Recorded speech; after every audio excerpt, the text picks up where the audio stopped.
Hello दोस्तों, हमारे video में आपका स्वागत है। दी स्टोरी चैम्बर चैनल को सब्सक्राइब, लाइक, शेयर ज़रूर करना। हम रोज़ नई नई कहानी लाते रहते हैं, तो चलिए कहानी शुरू करते हैं। जड़ी बूटी गोधूली की भूमि का रहस्य। जड़ी बूटी। वह युवक, जिसका नाम आदित्य रखा गया है, ने सिर हिलाया और कहा, बुजुर्गों ने पहले ही इस बारे में विचार कर लिया है। वे पूर्वज के विश्राम स्थल की रक्षा के लिए बड़ी संख्या में विशेषज्ञों को भेजेंगे। साथ ही बुजुर्ग अन्य जवाबी उपायों के बारे में भी सोच रहे हैं। ठीक है, मैं तुम्हें तुम्हारे रहने के क्वार्टर तक ले चलता हूँ। इसके बाद आदित्य मुड़ा और एक दिशा में उड़ गया। रुद्रांश और बाकी सब उसके पीछे हो लिए। रास्ते में उन्हें युवक का नाम पता चला। उसका नाम आदित्य था। कुछ ही देर बाद वे एक खुली जगह पर पहुंचे। यहाँ बड़े पत्थर के घर थे और उनमें कोई नहीं रह रहा था। रुद्रांश और बाकी सब वहीं ठहर गए। पलक झपकते ही रुद्रांश और उसके साथियों को आए हुए 10 से अधिक दिन बीत चुके थे। आदित्य को रुद्रांश और उसके साथियों के बारे में, खासकर बाहरी दुनिया के बारे में बहुत उत्सुकता थी। इसलिए वह अक्सर उनसे मिलने आता था। रुद्रांश, रुचिरा, रेंछन और आदित्य सभी युवा थे। स्वाभाविक रूप से वे एक दूसरे के साथ आसानी से घुल मिल गए। कुछ ही देर बाद वे एक दूसरे से परिचित हो गए। रुद्रांश और उसके साथियों को भी इस दुनिया के बारे में बेहतर समझ हो गई। जब से आदिम युद्ध में उनकी वंशावली पराजित हुई थी, तब से वे गोधूली की भूमि की गहराई में एकांत में रह रहे थे। गोधूली की भूमि 10,000 आत्मा स्वर्ग क्षेत्र, वन आत्मा पर्वत का सबसे खतरनाक निषिद्ध क्षेत्र था। यहाँ हर जगह एक भयानक ऊर्जा क्षेत्र था। इतने सालों तक किसी ने भी यह नहीं खोजा था कि यहाँ वास्तव में बड़ी संख्या में आदिम शरीर साधक एकांत में रह रहे थे। इस दुनिया का निकास, जहाँ आदिम शरीर साधकों ने कहा था कि उनके पूर्वज विश्राम कर रहे हैं, वास्तव में वही स्थान था जहाँ आदिम शरीर साधकों के पूर्वजों को दफनाया गया था। गिरे हुए कई प्राचीन शरीर साधकों को वहीं दफनाया जाता था। वहाँ की अद्भुत क्षेत्र ऊर्जा के प्रभाव में उन विशेषज्ञों के शरीर ज़ॉम्बी में बदल जाते थे। हालांकि ज़ॉम्बी में कोई बुद्धि नहीं थी, लेकिन आदिम शरीर साधकों के पास एक विशेष तकनीक थी जो उन्हें ज़ॉम्बी के साथ संवाद करने और एक शक्तिशाली युद्ध बल बनाने के लिए उन्हें नियंत्रित करने की अनुमति देती थी। उस समय जब विदेशी जाति ने गोधूली की भूमि की गहराई पर हमला किया था, तो उन्होंने उन ज़ॉम्बी को सतर्क कर दिया था। उन ज़ॉम्बी के जागने पर उन्होंने विदेशी जाति को हरा दिया था। ज़ॉम्बी के जागने से आदिम शरीर साधक भी सतर्क हो गए थे, जिसके कारण उन्होंने जांच के लिए लोगों को बाहर भेजा था। वे अभी अभी रुद्रांश और बाकी लोगों से टकराए थे और गलती से उन्हें उस क्षेत्र पर हमला करने वाला समझ लिया था। इस अवधि के दौरान आदित्य भी बाहरी दुनिया की जानकारी के बारे में पूछताछ कर रहा था। रुद्रांश ने उसे वह सब बताया जो वह जानता था। विदेशी जाति कितनी क्रूर है, उन्हें तो मार ही डालना चाहिए। आदित्य ने रोष से भरकर गुस्से से गर्जना की। भाई रुद्रांश, रुचिरा जी, क्या मैं तुम्हें आसपास घूमकर दिखाऊं? हमारी तरफ के नज़ारे और रीति रिवाजों का आनंद लो। आदित्य ने निमंत्रण दिया। ठीक है, रुचिरा ने कहा। वह भी इस जगह के बारे में बहुत उत्सुक थी। बस ये पहली बार था कि वह यहाँ आई थी, इसलिए उसने घूमने की हिम्मत नहीं की। रुद्रांश ने भी सिर हिलाया। तुरंत उन्होंने रास्ता दिखाया और सबने आसपास घूमना शुरू कर दिया। अधिकांश आदिम शरीर साधक सीधे साधे और ईमानदार थे। जब उन्होंने रुद्रांश और बाकी लोगों को देखा तो उन्होंने उत्सुकता से उन्हें घूरा, मुस्कुराए और सिर हिलाया। वे शहर के चारों ओर घूमे और एक चौड़े क्षेत्र में आ गए। यह एक साधना क्षेत्र था, आदिम प्रणाली का एक साधना क्षेत्र। साधना क्षेत्र बहुत चौड़ा था और वहां बहुत से लोग साधना कर रहे थे। हालांकि उनमें से अधिकांश काफी युवा थे। 2 से 3 साल के बच्चे थे, 5 से 6 साल के बच्चे, 7 से 8 साल के बच्चे और सबसे बड़े किशोर थे। जिस बात ने रुद्रांश और उसके साथियों को हैरान कर दिया, वह ये थी कि इन छोटे शैतानों की ताकत चौंकाने वाली थी। रुद्रांश ने एक 4 से 5 साल के बच्चे को 10,000 किग्रा से अधिक वजनी एक विशाल कड़ाही के साथ दौड़ते हुए देखा। एक 7 या 8 साल का बच्चा एक छोटा पहाड़ उठाए हुए था और ऐसे चल रहा था जैसे वह उड़ रहा हो। उनमें से हर एक चौंकाने वाली शक्ति वाला था। रुद्रांश और रुचिरा हक्के बक्के रह गए। हमें आदिम शरीर साधकों को 1 साल की उम्र से ही अपनी नींव रखनी होती है। हम अपने शरीर को चमकाने के लिए आध्यात्मिक तरल में भिगोते हैं। 3 साल की उम्र से हमें शरीर को मजबूत करने वाली तकनीकों का अभ्यास करना होता है। हमारी सारी साधना भौतिक शरीर पर केंद्रित होती है, इसलिए हम अधिक मजबूत होते हैं। आदित्य ने मुस्कुराते हुए समझाया, खुद पर काफी खुश होते हुए। अद्भुत, वह वास्तव में अद्भुत है। रुद्रांश ने आह भरी। आदिम शरीर साधक का एक अतुलनीय भौतिक शरीर था और वह वास्तव में बेहद शक्तिशाली था। जो लोग नियम प्रणाली में साधना करते थे, वे अपने शरीर को मजबूत करते थे और जैसे जैसे उनका साधना स्तर बढ़ता था, वे मजबूत होते जाते थे। मार्शल रॉयल क्षेत्र तक पहुंचने के बाद एक आत्मिक शरीर की साधना से सभी प्रकार के अद्भुत प्रभाव और एक मजबूत जीवन शक्ति होती थी। हालांकि जब शारीरिक शक्ति की बात आई तो रुद्रांश ने महसूस किया कि यहाँ के 7 या 8 साल के बच्चों के शरीर भी कई मार्शल संतों के शरीरों जितने मजबूत नहीं थे। मार्शल सम्राटों की तो बात ही छोड़ दें, जहाँ तक उन किशोरों की बात थी उनके शरीर तो और भी अविश्वसनीय थे। धमाका धमाका, आकाश में 2 आकृतियां एक तीव्र लड़ाई में लगी हुई थीं। 15 या 16 साल के 2 युवा इंद्रधनुष की तरह आकाश में टकराते रहे। उनकी गति चौंकाने वाली थी। यह एक तेजस्वी संत की युद्ध शक्ति के बराबर है। साथ ही भौतिक शरीर का यह उपयोग बहुत अद्भुत है। रुद्रांश ने सावधानी से इसका आकलन किया और आश्चर्यचकित रह गया। ये दोनों युवक केवल 15 या 16 साल के थे, लेकिन उनके पास पहले से ही एक तेजस्वी संत की युद्ध शक्ति थी। ये पहले से ही बहुत अच्छा था। इसके अलावा उनके भौतिक शरीरों का उपयोग अत्यंत गहन था। उनकी मांसपेशियां तेजी से कंपन कर रही थीं, हवा और अंतरिक्ष के साथ अनुगूंजित हो रही थीं, जिससे उनके शरीर अद्भुत गति से उड़ पा रहे थे। कंपन बहुत सूक्ष्म था। अगर रुद्रांश की अद्भुत दृष्टि नहीं होती तो वह इसे देख नहीं पाता। दोनों के हमले का तरीका बहुत सरल था। ये शक्ति का एक टकराव था। हर मुख का सीधा मांस पर लगता था। धमाका धमाका धमाका, दोनों ने कुछ 100 चालों का आदान प्रदान किया और फिर रुक गए। वे दोनों अपनी अपनी साधना फिर से शुरू करने के लिए जगह खोजने लगे। भाई रुद्रांश, मैं महसूस कर सकता हूं कि तुम्हारा रक्तसार ब्लड ची बेहद समृद्ध है और तुम्हारा शरीर मजबूत है, जो अन्य साधना प्रणालियों से कहीं अधिक है। मैं बहुत उत्सुक हूं। क्या तुमने भी शरीर साधना तकनीकों का अभ्यास किया है? आदित्य ने रुद्रांश को घूरते हुए उत्सुकता से पूछा। आदित्य शरीर साधना का विशेषज्ञ था। वह शक्तिशाली भौतिक शरीर वाले लोगों के प्रति बहुत संवेदनशील था। वह स्वाभाविक रूप से महसूस कर सकता था कि रुद्रांश का भौतिक शरीर बेहद शक्तिशाली था। मैंने पहले कभी शरीर साधना का अभ्यास नहीं किया है। ये सिर्फ एक संयोग है कि मेरा शरीर अधिक मजबूत है, रुद्रांश ने मुस्कुराते हुए कहा। उसका आत्मिक शरीर एक उत्कृष्ट श्रेणी का स्वर्गीय आत्मिक शरीर था और उसने अंदर के चैतन्य सार केओस ची को परिष्कृत किया था, इसलिए वह बेहद शक्तिशाली था। उसके बाद उसे 9 प्रकार के नियमों के एक नदी के रूप में मजबूत किया गया था। इसके अलावा उसने आदिम अजगर के रक्त की ऊर्जा का एक हिस्सा परिष्कृत किया था। इसने रुद्रांश के भौतिक शरीर को चौंकाने वाला शक्तिशाली बना दिया था। नियम प्रणाली में उसी स्तर के कोई भी मार्शल कलाकार रुद्रांश के भौतिक शरीर की तुलना नहीं कर सकते थे। भाई रुद्रांश, क्यों न हम एक प्रतिस्पर्धा करें? आदित्य ने उत्सुकता से कहा। उसने पहले कभी अन्य साधना प्रणालियों के विशेषज्ञों के साथ युद्ध नहीं किया था। वह हमेशा उत्सुक रहा है कि नियम प्रणाली कितनी मजबूत थी। ये वास्तव में प्राचीन युग में अन्य साधना प्रणालियों को हरा सकती थी। ठीक है, रुद्रांश ने सिर हिलाया। वह भी उत्सुक था कि आदिम युग के शुद्ध भौतिक साधक कितने मजबूत थे। बाओदे भी एक आदिम शरीर साधक था और बहुत शक्तिशाली था। रुद्रांश ने आदिम क्षेत्र की 10 भूमियों की लड़ाई में बाओदे के साथ लड़ाई की थी और उस पर एक गहरी छाप थी। दोनों आगे बढ़े और आकाश में पहुंचे। साधना क्षेत्र में मौजूद युवा और बच्चे सभी आकर्षित हो गए। बड़े भाई आदित्य लड़ने जा रहे हैं। बड़े भाई आदित्य युवा पीढ़ी में अजेय हैं। उन्हें लड़े हुए काफ़ी समय हो गया है। मैं इस बार अच्छी तरह से सीख सकता हूँ। युवाओं और बच्चों ने सभी उत्साह में चिल्लाया। यहाँ तक कि कुछ बड़े लोग भी आकर्षित हुए। इस पीढ़ी के आदिम शरीर साधकों के सबसे मजबूत प्रतिभाशाली के रूप में आदित्य की युद्ध शक्ति पर संदेह करने की कोई आवश्यकता नहीं थी। वे ये भी देखना चाहते थे कि नियम प्रणाली के प्रतिभाशाली कितने शक्तिशाली थे।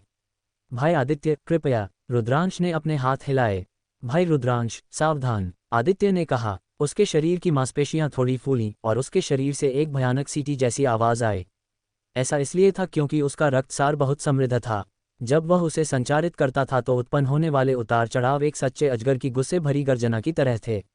जब किसी का रक्तसार इस स्तर तक पहुंच जाता है तो वह बिल्कुल भयानक होता है। जीवन के नियम और अविनाशी प्राचीन ग्रंथ के बिना भी किसी की जीवन शक्ति अभी भी अविश्वसनीय रूप से मजबूत होती थी। अधिकांश चोटें जल्दी से ठीक हो जाती थीं। धूम, आदित्य की मांसपेशियां कांपीं। उसका शरीर रुद्रांश की ओर दौड़ा और उसने रुद्रांश पर एक मुक्का मारा। रुद्रांश ने अपनी आंखें सिकुड़ीं और अपने शरीर में मौजूद विश्व ऊर्जा को चरम सीमा तक पहुंचा दिया। उसके भौतिक शरीर की ताकत भी रुद्रांश द्वारा जुटा ली गई थी।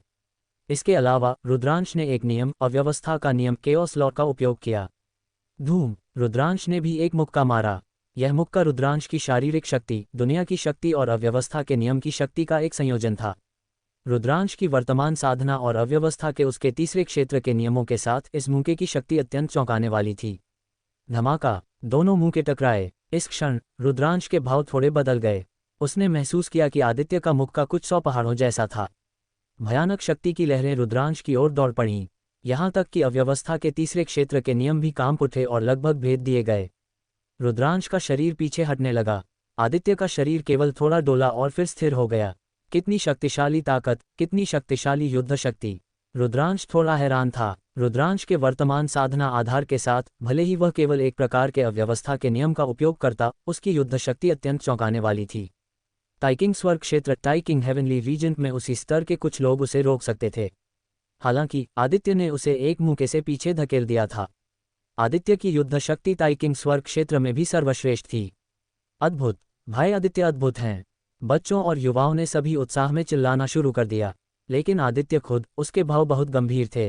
हालांकि उसने रुद्रांश को एक मुक्के से पीछे धकेल दिया था, लेकिन वह महसूस कर सकता था कि रुद्रांश ने अपनी पूरी ताकत का उपयोग नहीं किया था। उसके शरीर में एक भयानक शक्ति थी। भाई रुद्रांश, मुझे नहीं लगता कि तुमने अपनी पूरी ताकत का उपयोग किया है। अपनी पूरी ताकत का उपयोग करो, आदित्य ने कहा। आओ! रुद्रांश ने केवल एक शब्द कहा। साथ ही उसका शरीर लगातार चमक रहा था। व्यू नियम, अरे डाउ लॉ, शिल्प नियम, आर्टिफैक्ट डाउ लॉ, प्रवेश नियम, पेनिट्रेशन लॉ और चरम नियम, एक्सट्रीम लॉ। रुद्रांश ने लगातार 4 प्रकार के नियमों का उपयोग किया। उनमें से व्यूह नियम और शिल्प नियम तीसरे क्षेत्र में थे, जबकि प्रवेश नियम और चरम नियम दूसरे क्षेत्र में थे। रुद्रांश की आभा अधिक मजबूत थी। धूम! 5 प्रकार के नियम विलय हो गए और रुद्रांश के मुक्के को पूरक बनाया। रुद्रांश ने एक और मुक्का मारा। आदित्य भी रुद्रांश की ओर दौड़ा, एक मुक्का मारते हुए।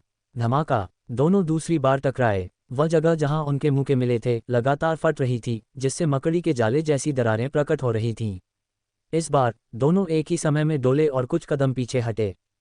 फिर दोनों फिर से लड़ने लगे।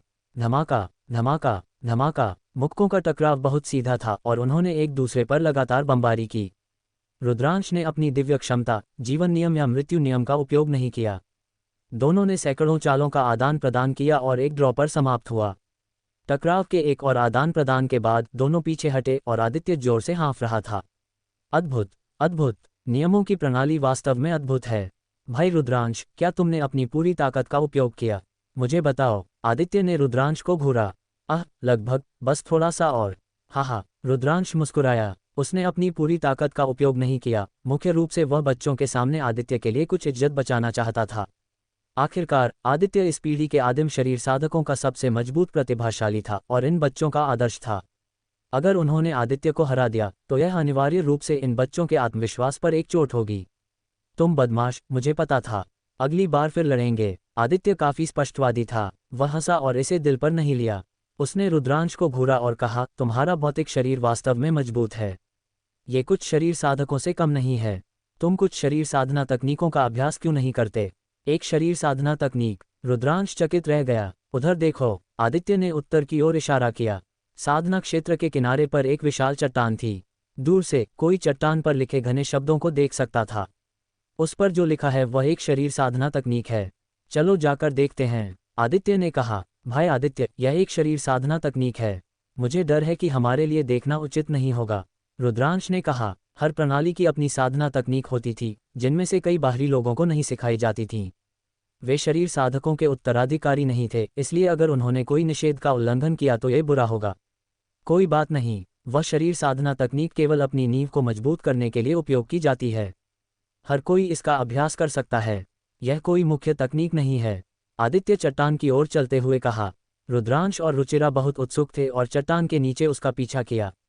छोटी स्वर्गीय रहस्य कला, little heavenly mystery art. Rudransh ने सावधानी से देखा और महसूस किया कि चट्टान पर एक शरीर को मजबूत करने की तकनीक दर्ज थी। इसे छोटी स्वर्गीय रहस्य कला कहा जाता था। छोटी स्वर्गीय रहस्य कला आदिम शरीर साधकों के बीच सबसे व्यापक है। ये नींव बनाने के लिए सबसे उपयुक्त शरीर को मजबूत करने की तकनीक भी है। कोई भी इसका अभ्यास कर सकता है। इसमें कुल 12 स्तर हैं। यदि तुम इच्छुक हो तो तुम इसका अभ्यास करने की कोशिश कर सकते हो। ये तुम्हारे शरीर को बेहतर बनाने में बहुत सहायक होगा, आदित्य ने कहा। बहुत बहुत धन्यवाद। रुद्रांश और रुचिरा ने उसे धन्यवाद दिया और फिर सावधानी से इसे पढ़ना शुरू कर दिया। ये वास्तव में अद्भुत है। पता चलता है कि भौतिक शरीर में ध्यान देने योग्य इतनी सारी चीजें हैं। पढ़ते हुए रुद्रांश ने आह भरी। जल्द ही उसने सारी सामग्री याद कर ली थी। फिर वह आलती पालती मारकर बैठ गया और शांति से इसे समझा। 2 दिन बाद रुद्रांश ने साधना शुरू कर दी। सबसे पहले उसने छोटी स्वर्गीय रहस्य कला के पहले स्तर को सक्रिय किया। भनभनाहट, उसकी मांसपेशियां, उसकी हड्डियां और यहां तक कि उसके आंतरिक अंग भी भनभनाहट की आवाज निकाल रहे थे। भनभनाहट एक अद्भुत ऊर्जा में बदल गई। यह एक ध्वनि तरंग की तरह थी जो रुद्रांश के शरीर के हर हिस्से में रिस गई। इस क्षण रुद्रांश को ऐसा लगा जैसे उसका पूरा शरीर सुन्न हो गया हो, जैसे उसे बिजली का झटका लगा हो। उसका शरीर एक अजीब पैटर्न के अनुसार थोड़ा कांप रहा था। रुद्रांश ने महसूस किया कि उसका भौतिक शरीर धीरे धीरे मजबूत हो रहा था। अतीत में जिन क्षेत्रों को मजबूत करना मुश्किल था वे भी मजबूत हो रहे थे। हालांकि यह वृद्धि की सीमा बहुत छोटी थी, लेकिन यह वास्तव में मजबूत हो रही थी। ऐसा लग रहा था जैसे उसके भौतिक शरीर को अच्छी तरह से स्नान और पॉलिश किया जा रहा हो। कुछ ही देर बाद रुद्रांश ने महसूस किया कि उसने छोटी स्वर्गीय रहस्य कला का पहला चरण सफलतापूर्वक साधना कर लिया था। अगला, दूसरा स्तर। रुद्रांश ने दूसरे स्तर की साधना जारी रखी। दूसरे स्तर पर रुद्रांश ने महसूस किया कि उसके शरीर का मजबूत होना अधिक गहन था। उसकी मांसपेशियां और हड्डियां एक रहस्यमय आवृत्ति पर कंपन कर रही थीं। उसका पूरा शरीर सुन्न और खुजलीदार था। उसकी मांसपेशियां और हड्डियां धीरे धीरे बदल रही थीं। रुद्रांश का भौतिक शरीर पहले से ही बहुत शक्तिशाली था। हालांकि ये बहुत चौंकाने वाला था कि वह अभी भी बदल सकता था। कुछ ही देर बाद रुद्रांश ने दूसरे स्तर की साधना कर ली थी और फिर तीसरे स्तर की। ग्रिन, जड़ी बूटी गोधूली की भूमि का रहस्य जारी। जड़ी बूटी। रुद्रांश ने छोटी स्वर्गीय रहस्य कला के पहले 3 चरणों को सफलतापूर्वक साधने में 3 दिन लगाए। पास में आदित्य रुद्रांश के शरीर से निकलने वाले उतार चढ़ाव को महसूस करके चुपके से हैरान था। 3 दिनों के भीतर उसने छोटी स्वर्गीय रहस्य कला के पहले 3 चरणों को सफलतापूर्वक साध लिया था। भले ही आदित्य जानता था कि रुद्रांश की शारीरिक शक्ति शुरू से ही बहुत मजबूत थी, फिर भी वह हैरान था। ये गति बहुत तेज थी। हालांकि रुद्रांश रुका नहीं। वह पूरी तरह से मंत्रमुग्ध था। हर पल वह अपने शरीर को मजबूत और कठोर होते हुए महसूस कर सकता था। उसकी मांसपेशियां और हड्डियां सुन्न और खुजलीदार थीं। वहां एक अजीब उतार चढ़ाव था। यह एहसास बहुत आनंददायक और अद्भुत था। रुद्रांश पूरी तरह से अपनी साधना में लीन था। वह खुद को और समय को पूरी तरह से भूल चुका था। तीसरे स्तर के बाद रुद्रांश ने चौथे स्तर की साधना शुरू की, फिर 5वां स्तर, छठा स्तर। साधना का स्तर जितना ऊंचा होता गया, रुद्रांश में सुधार उतना ही अधिक होता गया। छोटी स्वर्गीय रहस्य कला मूल रूप से शरीर साधकों के लिए अपनी नींव रखने और अपनी बुनियाद को मजबूत करने के लिए साधी जाती थी। जहां तक रुद्रांश का सवाल था, उसने अतीत में कभी किसी शारीरिक साधना तकनीक का अभ्यास नहीं किया था। उसका भौतिक शरीर पूरी तरह से बाहरी वस्तुओं द्वारा बढ़ाया गया था। इस तरह के सुधार से अनिवार्य रूप से एक अस्थिर नींव बन जाती थी। उदाहरण के लिए, शरीर में कुछ ऐसे मृत स्थान होते थे जिन्हें मजबूत नहीं किया गया था, जिससे दोष उत्पन्न होते थे। और अब रुद्रांश ने अपने शरीर को पुनर्गठित कर दिया था। हालांकि उसकी शारीरिक शक्ति में बहुत अधिक सुधार नहीं हुआ था, लेकिन उसके शरीर की ताकत और गुणवत्ता में पहले से गुणात्मक अंतर आ गया था। इसके अलावा छोटी स्वर्गीय रहस्य कला के छठे स्तर तक पहुंचने के बाद उसकी नींव बहुत ठोस हो गई थी और उसके भौतिक शरीर की ताकत में सुधार होना शुरू हो गया था। 7वां, 8वां, 9वां। रुद्रांश ने छोटी स्वर्गीय रहस्य कला को 9वें क्षेत्र तक साधने में आधा महीना लगाया। इसके अलावा रुद्रांश का रुकने का कोई इरादा नहीं था और वह पहले ही 10वें क्षेत्र में प्रवेश करने का प्रयास कर रहा था। इससे आदित्य अत्यंत अचंभित रह गया। ये कैसे संभव है? केवल आधे महीने में छोटी स्वर्गीय रहस्य कला के 9वें स्तर तक पहुंच जाना और अभी भी जारी रखना, वह एक अतुलनीय प्रतिभा है। शारीरिक साधना में एक अतुलनीय प्रतिभा। हमें इस बारे में बुजुर्गों को सूचित करना चाहिए। आदित्य ने मन ही मन बुदबुदाया, फिर जल्दी से उस जगह से चला गया और इस मामले की सूचना दी। कुछ ही देर बाद यहाँ प्रकाश की किरणें दिखाई दीं। 1 दर्जन से अधिक वृद्ध पुरुष आए थे, जो सभी आदिम शरीर साधक वंश के बुजुर्ग थे। जब इन लोगों ने रुद्रांश को देखा तो उनकी आंखें चौड़ी हो गईं। वह पहले ही 10वें स्तर पर है। अविश्वसनीय। एक व्यक्ति जो नियम प्रणाली की साधना करता है, वह इतने कम समय में छोटी स्वर्गीय रहस्य कला के 10वें स्तर तक साधना करने में सक्षम है। वह निश्चित रूप से एक अतुलनीय प्रतिभा है। मुझे आश्चर्य है कि क्या वह छोटी स्वर्गीय रहस्य कला के सभी 12 चरणों को सफलतापूर्वक साध पाएगा। 1 दर्जन से अधिक वृद्ध पुरुषों ने उत्साह और आश्चर्य में चर्चा की। हालांकि छोटी स्वर्गीय रहस्य कला एक ऐसी तकनीक थी जो शरीर साधकों की नींव को ठोस कर सकती थी, ये सबसे महत्वपूर्ण तकनीक भी थी। केवल जब छोटी स्वर्गीय रहस्य कला को पर्याप्त उच्च स्तर तक साधा जाता था, तभी कोई शरीर साधकों की मुख्य तकनीक का अभ्यास कर सकता था। हालांकि हर कोई छोटी स्वर्गीय रहस्य कला को पूर्णता तक नहीं साध सकता था। वास्तव में 9वें स्तर तक साधना कर पाना पहले से ही बहुत अच्छा था। उसे शारीरिक साधना वंश में एक प्रतिभाशाली माना जा सकता था और उसकी भविष्य की उपलब्धियां असाधारण होंगी। जहां तक 12वें स्तर, जो कि उच्चतम स्तर था, का सवाल था, प्राचीन काल से ही बहुत अधिक शरीर साधक नहीं हुए थे। उनमें से हर एक दुर्लभ प्रतिभाशाली था। उदाहरण के लिए, आदित्य भी एक ऐसी ही प्रतिभा था, लेकिन उसे रुद्रांश से बहुत अधिक समय लगा था। इतने कम समय में छोटी स्वर्गीय रहस्य कला को इस स्तर तक साधने वाला कोई और नहीं था। सब ने खामोशी से इंतजार किया। उसके बाद रुचिरा ने भी अपनी साधना समाप्त कर दी। उसने अब तक केवल तीसरा स्तर ही पूरा किया था। अगर वह जारी रखती तो उसे लगता था कि वह काफ़ी मजबूत नहीं है और उसे धीरे धीरे पॉलिश करने के लिए समय चाहिए। जब उसने 1 दर्जन से अधिक वृद्ध पुरुषों को पलक झपकाए बिना रुद्रांश को घूरते देखा तो वह हैरान रह गई। आदित्य से पूछने के बाद उसे अंततः मामले की पूरी कहानी समझ में आई।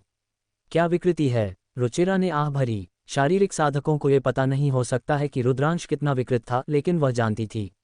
रुद्रांश ने 3 परम सिद्धांतों में महारत हासिल कर ली थी। वह सिद्धांतों की प्रणाली में एक अभूतपूर्व व्यक्ति था। जब उसने देखा कि रुद्रांश शरीर साधना तकनीक का अभ्यास करते समय इतना विकृत था तो वह आह भरने से खुद को रोक नहीं पाए। रुद्रांश बाहर हो रही हर चीज से अनजान था। वह अपनी साधना में लीन था। बहुत जल्दी उसने 10वें स्तर की साधना पूरी कर ली और 11वें स्तर में प्रवेश कर गया। उसने महसूस किया कि उसका शरीर लगातार मजबूत हो रहा है और कठोर हो रहा है। उसकी ताकत भी बढ़ रही थी। विशेष रूप से उसके दिल में आदिम अजगर का रक्त की एक बूंद थी। जैसे ही रुद्रांश छोटी स्वर्गीय रहस्य कला की साधना करता था, आदिम अजगर का रक्त की उस बूंद से ऊर्जा के निशान रुद्रांश के शरीर में उमड़ आते थे। रुद्रांश ने इसे परिष्कृत किया और अपने भौतिक शरीर को मजबूत किया। 11वां स्तर रुद्रांश के लिए मुश्किल नहीं था और उसने बहुत जल्दी इसे सफलतापूर्वक साध लिया। फिर यह 12वां स्तर था। भनभनाहट, सूं सूं, ये छोटी स्वर्गीय रहस्य कला का अंतिम चरण भी था। इस चरण में रुद्रांश का शरीर लगातार कांप रहा था और भनभना रहा था। वह महसूस कर सकता था कि उसकी शारीरिक शक्ति एक चरम सीमा तक पहुंच गई है। रुद्रांश ने छोटी स्वर्गीय रहस्य कला की साधना करने के 1 महीने बाद उसने आखिरकार इसे पूर्णता तक साध लिया। वह सफल हो गया है। वह सफल हो गया है। हे भगवान, उसने केवल 1 महीने में छोटी स्वर्गीय रहस्य कला को पूर्णता तक साध लिया है। इस तरह की प्रतिभा बहुत चौंकाने वाली है। हम शारीरिक साधना में उसकी प्रतिभा को बर्बाद नहीं कर सकते। मुझे लगता है कि हमें उसे सप्तदेव रहस्य तकनीक सिखानी चाहिए। मैं सहमत हूँ। 1 दर्जन से अधिक वृद्ध पुरुषों ने एक दूसरे के बाद उत्साह में बात की। उनकी आंखें चमक रही थीं। जब उन्होंने रुद्रांश को देखा तो ऐसा लग रहा था जैसे वे एक दुर्लभ खजाना देख रहे हों। यहाँ तक कि आदित्य भी बहुत अचंभित था। बुजुर्ग वास्तव में सप्तदेव रहस्य तकनीक रुद्रांश को देना चाहते थे। सप्तदेव रहस्य तकनीक छोटी स्वर्गीय रहस्य कला से पूरी तरह से अलग थी। छोटी स्वर्गीय रहस्य कला केवल शारीरिक साधकों के लिए नींव बनाने के लिए इस्तेमाल की जाने वाली एक तकनीक थी। ये व्यापक रूप से फैली हुई थी और हर कोई इसका अभ्यास कर सकता था। हालांकि सप्तदेव रहस्य तकनीक शारीरिक साधना वंश की एक मुख्य तकनीक और शीर्ष गुप्त तकनीकों में से एक थी। आमतौर पर केवल शारीरिक साधना वंश के प्रतिभाशाली ही इसका अभ्यास कर सकते थे। आदित्य खुद भी इसी तकनीक का अभ्यास कर रहा था। ये देखा जा सकता था कि बुजुर्ग रुद्रांश की कितनी प्रशंसा करते थे। शारीरिक साधना के इतिहास में कोई भी ऐसा नहीं था जो केवल 1 महीने में छोटी स्वर्गीय रहस्य कला को पूर्णता तक साध सके। इस तरह की प्रतिभा बहुत चौंकाने वाली थी। अगर उसने शरीर साधना तकनीक का अभ्यास नहीं किया तो ये बर्बादी होगी। इस क्षण रुद्रांश ने एक लंबी सांस ली और अपनी आंखें खोलीं। मेरी ताकत दोगुनी हो गई है। रुद्रांश ने अपनी ताकत महसूस की और उत्साह का भाव प्रकट किया।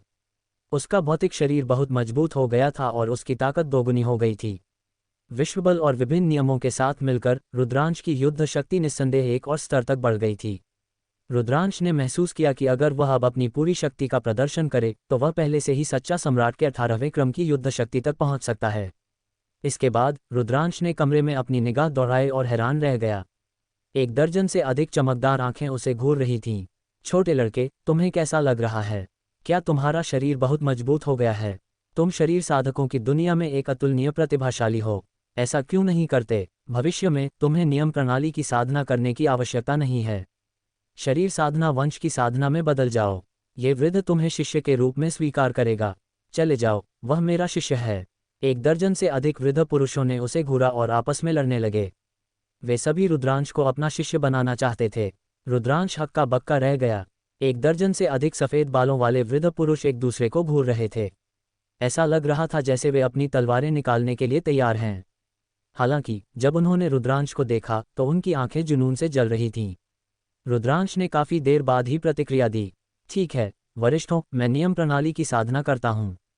नियम प्रणाली को छोड़ने और अपने भौतिक शरीर की साधना पर ध्यान केंद्रित करने की मेरी कोई योजना नहीं है। रुद्रांश ने अभी भी ईमानदारी से जवाब दिया। उसके लिए सभी प्रकार के नियमों में अपनी वर्तमान उपलब्धियों को प्राप्त करना आसान नहीं था। उसने बहुत अधिक कीमत चुकाई थी। इसके अलावा उसकी नियम प्रणाली अभूतपूर्व और अद्वितीय थी। भविष्य में वह और भी अधिक परम सिद्धांतों में महारत हासिल कर सकता था। वह उन्हें यूं ही कैसे त्याग सकता था? तुम अभी भी नियमों की प्रणाली की साधना करना चाहते हो? बच्चे, मैं तुम्हें बताता हूँ, शरीर साधना में तुम्हारी प्रतिभा नियम प्रणाली से निश्चित रूप से अधिक है। क्या तुम समझते हो? अगर तुम अपने भौतिक शरीर की साधना नहीं करते हो तो यह एक बर्बादी है। अपने भविष्य को बर्बाद मत करो। 1 दर्जन से अधिक वृद्ध पुरुषों ने घबराकर रुद्रांश को समझाना शुरू कर दिया। वरिष्ठों, मैंने पहले ही फैसला कर लिया है और मैं अपना मन नहीं बदलूंगा। लेकिन रुद्रांश ने अपनी आंखें घुमाईं और उसके चेहरे पर एक मुस्कान आ गई। हालांकि मैं दोहरी साधना कर सकता हूँ। मैं नियम प्रणाली और अपने भौतिक शरीर दोनों की साधना कर सकता हूँ। वरिष्ठों, आप क्या सोचते हैं? एक साथ साधना। 1 दर्जन से अधिक वृद्ध पुरुष शांत हो गए और एक दूसरे को देखने लगे। बच्चे, साधना का मार्ग बेहद कठिन है। उनमें से एक की साधना करने में बहुत ऊर्जा लगती है। बहुत से लोग अपने पूरे जीवन में उनमें से एक के शिखर तक नहीं पहुंच पाते हैं। अगर तुम 2 की साधना करना चाहते हो तो मुझे डर है कि तुम एक साथ कई काम नहीं कर सकते। ये सही है, तुम उनमें से किसी की भी साधना नहीं कर पाओगे। 1 दर्जन से अधिक वृद्ध पुरुषों ने रुद्रांश की कड़ी आलोचना की। वरिष्ठ, मैं समझता हूँ, लेकिन मैं अन्य लोगों से अलग हूँ। मेरी अभूतपूर्व प्रतिभा के साथ मेरे लिए नियमों की प्रणाली और शरीर की एक साथ साधना करना निश्चित रूप से कोई समस्या नहीं है। रुद्रांश ने निडरता से कहा। उसका चेहरा लाल नहीं हुआ और उसका दिल तेज नहीं धड़का। ये बच्चा बस बेशर्म है। हालांकि वह जो कहता है वह समझ में आता है। उसकी प्रतिभा के साथ वास्तव में किसी के लिए भी उससे तुलना करना मुश्किल है। क्या हम उसे बस सप्तदेव रहस्य तकनीक सिखाने जा रहे हैं? वह शारीरिक साधना में विशेषज्ञ नहीं है। उसे इस तरह सिखाना अच्छा नहीं है। सप्तदेव रहस्य तकनीक शारीरिक साधना का उच्चतम रहस्य है। इसे पौराणिक परम क्षेत्र तक साधा जा सकता है। मेरी राय में हमें परम बुजुर्ग से निर्देश पूछने चाहिए। ये सही है, मैं भी यही सोचता हूँ। 1 दर्जन से अधिक वृद्ध पुरुष चर्चा करने के लिए इकट्ठा हुए। थोड़ी देर बाद उनमें से एक ने रुद्रांश से कहा, बच्चे, तुम यहीं इंतजार करो। हम जाएंगे और परम बुजुर्ग से पूछेंगे। ये कहने के बाद वृद्ध पुरुष चले गए। रुद्रांश, तुमने वास्तव में 1 महीने में छोटी स्वर्गीय रहस्य कला को पूर्णता तक साध लिया है। तुमने ये कैसे किया? आदित्य अत्यधिक आश्चर्य से रुद्रांश के पास आया। रुचिरा ने भी उत्सुकता से रुद्रांश को घूरा। उसने पहले इसका अभ्यास किया था, लेकिन वह केवल तीसरे स्तर तक ही साधना कर पाई थी। अगर वह आगे भी सुधार करना चाहती थी तो उसे बहुत ऊर्जा खर्च करनी पड़ेगी। वह कठिनाई जानती थी। हालांकि रुद्रांश एक ही बार में शिखर तक साधना करने में सक्षम था। ये बस एक चमत्कार था। मुझे भी नहीं पता, मैंने बस यूं ही थोड़ी देर के लिए साधना की और मैं पूर्णता तक पहुंच गया। क्या यह इतना मुश्किल है? रुद्रांश ने आश्चर्य से पूछा। रुचिरा और आदित्य की आंखें लगातार फड़कती रहीं। उनके मुंह खुले थे और उनकी जबान बंधी हुई थी। पूरी तरह से बोलने में असमर्थ थे। इतने निराश थे कि वे खून की उल्टी करना चाहते थे। वह पूरी तरह से हैरान था। यह मुश्किल नहीं है। इसे देर तक रोकने के बाद आदित्य ने ऐसा एक वाक्य निकाला, यह आदिम अजगर के रक्त से संबंधित होना चाहिए। रुद्रांश सोच रहा था। उसने महसूस किया कि वह एक ही बार में छोटी स्वर्गीय रहस्य कला को पूर्णता तक साधने में सक्षम था। इसका लाजली आदिम अजगर के रक्त की बूंद से संबंध था। जैसे जैसे उसने बाद के चरणों में साधना की, आदिम अजगर के रक्त की ऊर्जा लगातार परिष्कृत हो रही थी। इस तरह रुद्रांश एक ही बार में छोटी स्वर्गीय रहस्य कला को पूर्णता तक साधने में कामयाब रहा। फिर रुचिरा ने रुद्रांश से छोटी स्वर्गीय रहस्य कला की साधना विधि के बारे में पूछा। वे बातें करते रहे जबकि वे इंतजार कर रहे थे। उन्हें ज़्यादा देर तक इंतजार नहीं करना पड़ा, इससे पहले कि 1 दर्जन वृद्ध पुरुष वापस आ गए। बच्चे, हमने पहले ही परम बुजुर्ग से पूछ लिया है। उन्हें लगता है कि तुम्हारी प्रतिभा दुर्लभ है और अगर तुम अपने शरीर की साधना नहीं करते हो तो ये शर्म की बात होगी। इसलिए परम बुजुर्ग तुम्हें सप्तदेव रहस्य तकनीक सिखाने के लिए सहमत हो गए हैं। इसे लो, बुजुर्गों में से एक ने कहा। फिर उसने पशु त्वचा का एक रोल निकाला और रुद्रांश को सौंप दिया। सप्तदेव रहस्य तकनीक की साधना विधि इस पर दर्ज है। इसे याद कर लो और यह पशु त्वचा हमें वापस कर दो। वृद्ध ने कहा, बहुत बहुत धन्यवाद वरिष्ठ। रुद्रांश ने अपना आभार व्यक्त किया और बहुत खुश था। उसने पशु त्वचा ली और इसे सावधानी से देखा। कुछ ही देर बाद उसने पशु त्वचा की सारी सामग्री याद कर ली थी और इसे बुजुर्गों को वापस कर दिया। रुद्रांश ने अपनी आंखें बंद कर लीं और सामग्री को सावधानी से समझा। सप्तदेव रहस्य तकनीक शारीरिक साधना में एक परम तकनीक थी और यह छोटी स्वर्गीय रहस्य कला से कहीं अधिक उत्कृष्ट थी। सप्तदेव रहस्य तकनीक को 7 स्तरों में विभाजित किया गया था। प्रत्येक स्तर को आगे प्रारंभिक चरण, मध्य चरण और देर चरण में विभाजित किया गया था। रुद्रांश ने पहले कुछ स्तरों की सामग्री को मोटे तौर पर समझने में कुल 7 दिन लगाए। फिर उसने साधना शुरू कर दी। भनभनाहट, भनभनाहट। उसकी मांसपेशियां, हड्डियां, आंतरिक अंग और यहाँ तक कि रक्त की हर बूंद एक अद्भुत कंपन दे रही थी। अद्भुत शक्ति की लहरें रुद्रांश के शरीर के हर कोने और हर कोशिका में रिस गईं। रुद्रांश का भौतिक शरीर एक परिवर्तन से गुजर रहा था। सप्तदेव रहस्य तकनीक के पहले 2 चरण भी एक ठोस नींव बनाने के लिए थे। ये छोटी स्वर्गीय रहस्य कला के बाद के चरणों के समान था। रुद्रांश पहले 2 चरणों की साधना में बहुत सफल रहा और बहुत जल्द वह सफल हो गया। 7 दिन बाद रुद्रांश ने सप्तदेव रहस्य तकनीक का तीसरा चरण प्राप्त कर लिया था। जब सप्तदेव रहस्य तकनीक को तीसरे स्तर तक साधा जाता था तो वह अकेले अपनी शारीरिक शक्ति से शून्य सम्राट के साथ प्रतिस्पर्धा कर सकता था। चौथे स्तर पर कोई अकेले अपने शरीर की ताकत से सच्चा सम्राट से लड़ सकता था। 5वां स्तर महान सम्राटों के संगत था। 6ठा स्तर दिव्य सम्राट के संगत था और उच्चतम 7वां स्तर परम क्षेत्र के संगत था। तीसरे चरण को प्राप्त करने के बाद रुद्रांश की साधना गति धीमी हो गई थी। उसने लगातार सप्तदेव रहस्य तकनीक का संचरण जारी रखा और उसके दिल में आदिम अजगर के रक्त की बूंद लगातार रुद्रांश के पूरे शरीर में ऊर्जा का संचरण कर रही थी। जैसे ही सप्तदेव रहस्य तकनीक संचारित हुई, ये रुद्रांश के शरीर की हर कोशिका में रिस गई, लगातार उसके भौतिक शरीर को मजबूत करती रही। समय दिन ब दिन गुजरता गया। रुद्रांश भी लगातार प्रवेश कर रहा था। तीसरे स्तर का प्रारंभिक चरण, मध्य चरण, देर चरण। 2 महीने बाद रुद्रांश ने आखिरकार सप्तदेव रहस्य तकनीक को तीसरे स्तर के देर चरण तक साध लिया था। हालांकि रुद्रांश रुका नहीं। उसे लगा कि वह प्रवेश करना जारी रख सकता है। पिछले 2 महीनों में रुचिरा, आदित्य और 1 दर्जन बुजुर्ग पास में ही देख रहे थे। प्रतिभाशाली, क्या प्रतिभाशाली है। उसने एक ही बार में सप्तदेव रहस्य तकनीक को तीसरे स्तर के देर चरण तक साधा और वह रुकने के कोई संकेत नहीं दे रहा है। ये प्राचीन काल से कभी नहीं हुआ। 1 दर्जन से अधिक वृद्ध पुरुषों ने प्रशंसा में विस्मय व्यक्त किया। इस क्षण कुछ हटे कट्टे लोग गंभीर भावों के साथ उड़कर आए और सूचित किया, बुजुर्गों, बुरी खबर है। निकास के बाहर, जहां हमारे पूर्वज विश्राम कर रहे हैं, बड़ी संख्या में विदेशी जातियां इकट्ठा हो गई हैं। उन्होंने पहले ही एक हमला शुरू कर दिया है और वे बहुत शक्तिशाली हैं। वे आ गए, चलो चलते हैं और सभी विशेषज्ञों को इकट्ठा करते हैं। एक बुजुर्ग की आंखें ठंडी थीं और उसने एक शक्तिशाली आभा उत्सर्जित की। उंगली से बाएं ओर इशारा। आदिम साधकों का पलायन। 1 दर्जन से अधिक बुजुर्ग उस स्थान से निकलकर सीधे छोटी दुनिया के निकास की ओर बढ़ गए।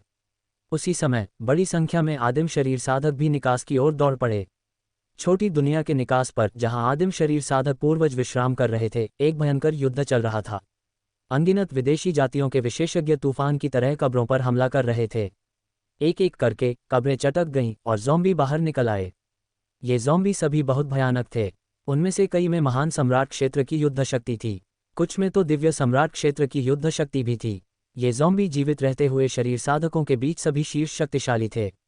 इसके अलावा आदिम शरीर साधक वंश के लोग भी अनगिनत विदेशी जातियों के साथ लड़ रहे थे। 1 दर्जन से अधिक बुजुर्ग और बड़ी संख्या में शरीर साधक दौड़कर बाहर आए और विदेशी जातियों पर हमला कर दिया। मारो। उन वृद्ध पुरुषों के सफ़ेद बाल थे। जब वे चिल्लाए तो उनका क्यूई और रक्त धुएं की तरह आकाश में उमड़ गया। उनके शरीर से भयानक शक्ति फूट पड़ी, मानो प्राचीन बर्बर अजगर जाग रहे हों। धूम धूम। उनके हमले सरल थे। उन्होंने बस मुक्का मारा और मुट्ठी के बल ने शून्य को तोड़ दिया, जिससे बड़ी संख्या में विदेशी जातियां मारी गईं। जहां तक ज़ॉम्बी का सवाल था, वे और भी सीधे थे और मौत से नहीं डरते थे। उन्होंने रक्षा को अनदेखा किया और पागलपन में हमला किया। कुछ समय के लिए आदिम शरीर साधकों को बढ़त मिली। विदेशी जाति ने थोड़ी देर के लिए हमला किया, लेकिन उन्हें पीछे हटने के लिए मजबूर किया गया और वे गोधूली की भूमि की गहराइयों में पीछे हट गए। हालांकि आदिम शरीर साधकों ने ढिलाई बरतने की हिम्मत नहीं की और चौकीदारी के लिए लोगों को भेजा। जैसा कि अपेक्षित था, हर कुछ दिनों में विदेशी जातियां फिर से हमला करती थीं और उनकी समग्र शक्ति पहले से अधिक मजबूत होती थी। दोनों पक्ष एक भयंकर युद्ध में फंस गए थे और वे लगातार लड़ते रहे।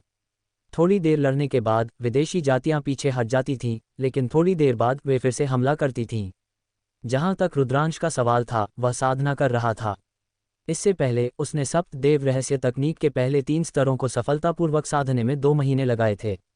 उसके बाद उसने सफलतापूर्वक प्रवेश करने और चौथे स्तर के प्रारंभिक चरण में कदम रखने में 1 और महीना लगाया। उसके बाद उसने सप्तदेव रहस्य तकनीक को चौथे स्तर के मध्य तक साधने में 1 और महीना लगाया। रुद्रांश के पास इस बिंदु पर साधना रोकने के अलावा कोई विकल्प नहीं था। ऐसा इसलिए था क्योंकि उसे लगा कि उसका पिछला संचय खत्म हो गया है। वह एक अवरोध पर पहुंच गया था और कुछ समय के लिए प्रवेश नहीं कर सका। उसे कुछ समय के लिए खुद को पॉलिश करने की आवश्यकता थी। इसके अलावा आदिम अजगर के रक्त की लगभग आधी ऊर्जा परिष्कृत हो गई थी।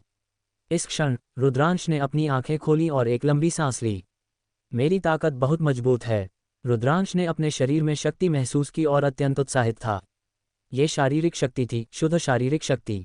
रुद्रांश महसूस कर सकता था कि उसकी शारीरिक शक्ति पहले से दर्जनों गुना अधिक मजबूत थी। चौथे स्तर का मध्य चरण। अब मुझे केवल अपनी शारीरिक शक्ति से सच्चा सम्राट के 13वें क्रम से लड़ने में सक्षम होना चाहिए। रुद्रांश ने अपने मन में अनुमान लगाया। किसी को भी शक्ति के इस स्तर को कम नहीं समझना चाहिए। यह बेहद भयानक था क्योंकि यह किसी भी अन्य कारक के बिना विशुद्ध रूप से भौतिक शरीर की शक्ति थी। अतीत में हालांकि रुद्रांश की शारीरिक शक्ति मजबूत थी, लेकिन यह उसकी अब की शक्ति से कहीं हीन थी। उस समय रुद्रांश की शारीरिक शक्ति, विश्व ऊर्जा और नियम उसकी ताकत को बढ़ाते थे। हालांकि अकेले अपने भौतिक शरीर की ताकत पर भरोसा करना असंभव था। अधिक से अधिक वह एक निम्न स्तरीय शून्य सम्राट के बराबर होगा। लेकिन अब रुद्रांश को कुछ भी करने की जरूरत नहीं थी। वह अकेले अपनी शारीरिक शक्ति से 13वें क्रम के सच्चा सम्राट से लड़ सकता था। अगर वह विश्व शक्ति और विभिन्न नियमों की शक्ति जोड़ दे तो रुद्रांश की ताकत एक चौंकाने वाले स्तर तक पहुंच जाएगी। ये सच्चा सम्राट के 18वें क्रम की युद्ध शक्ति से कहीं अधिक होगी। अब जब रुद्रांश एक 18वें क्रम के सच्चा सम्राट का सामना कर रहा था तो वह अपने प्रतिद्वंद्वी को पूरी तरह से कुचल सकता था। शरीर साधक जब नियम प्रणाली के साथ जोड़े जाते थे तो अद्भुत शक्ति के साथ फूट पड़ते थे। मेरे शरीर की रक्षात्मक और ठीक होने की क्षमता भी बहुत बढ़ गई है। अविनाशी प्राचीन ग्रंथ के साथ मुझे आश्चर्य है कि यह किस तरह के चौंकाने वाले स्तर तक पहुंचेगा। रुद्रांश कल्पना नहीं कर सकता था कि अगर वह अब अपनी पूरी शक्ति का प्रदर्शन करे तो उसकी युद्ध शक्ति कितनी अद्भुत होगी। रुद्रांश, तुमने सप्तदेव रहस्य तकनीक को किस क्षेत्र तक साधा है? आदित्य पास आकर पूछने लगा। चौथे स्तर का मध्य चरण। रुद्रांश ने कहा, ओह मेरे भगवान, तुम इतनी जल्दी चौथे स्तर के मध्य चरण तक पहुंच गए हो। तुम असामान्य हो। मैं दशकों से साधना कर रहा हूं और मैं केवल चौथे स्तर के मध्य चरण में हूं। तुम असामान्य हो। आदित्य दुख में गड़गड़ाया। ऐसा लग रहा था जैसे उसे सदमा लगा हो। रुद्रांश ने अपनी नाक को छुआ, निःशब्द। जिस कारण से उसने इतनी जल्दी सुधार किया था उसका मुख्य कारण उसका पिछला संचय था। अतीत में उसका शरीर कई बार तपा था और पहले से ही बहुत मजबूत था। आदिम अजगर के रक्त और छोटी स्वर्गीय रहस्य कला की पूर्णता की मदद से वह इतना तेज हो पाया था। भविष्य में गति धीमी हो जाएगी।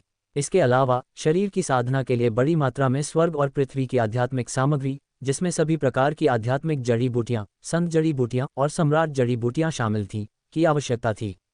इस बार वह पूरी तरह से आदिम अजगर के रक्त की ऊर्जा पर भरोसा कर रहा था। यही कारण था कि उसे किसी भी औषधीय जड़ी बूटी की आवश्यकता नहीं थी। ठीक है, वरिष्ठ कहाँ हैं? रुद्रांश ने कमरे में अपनी निगाह दौड़ाई और पूछा।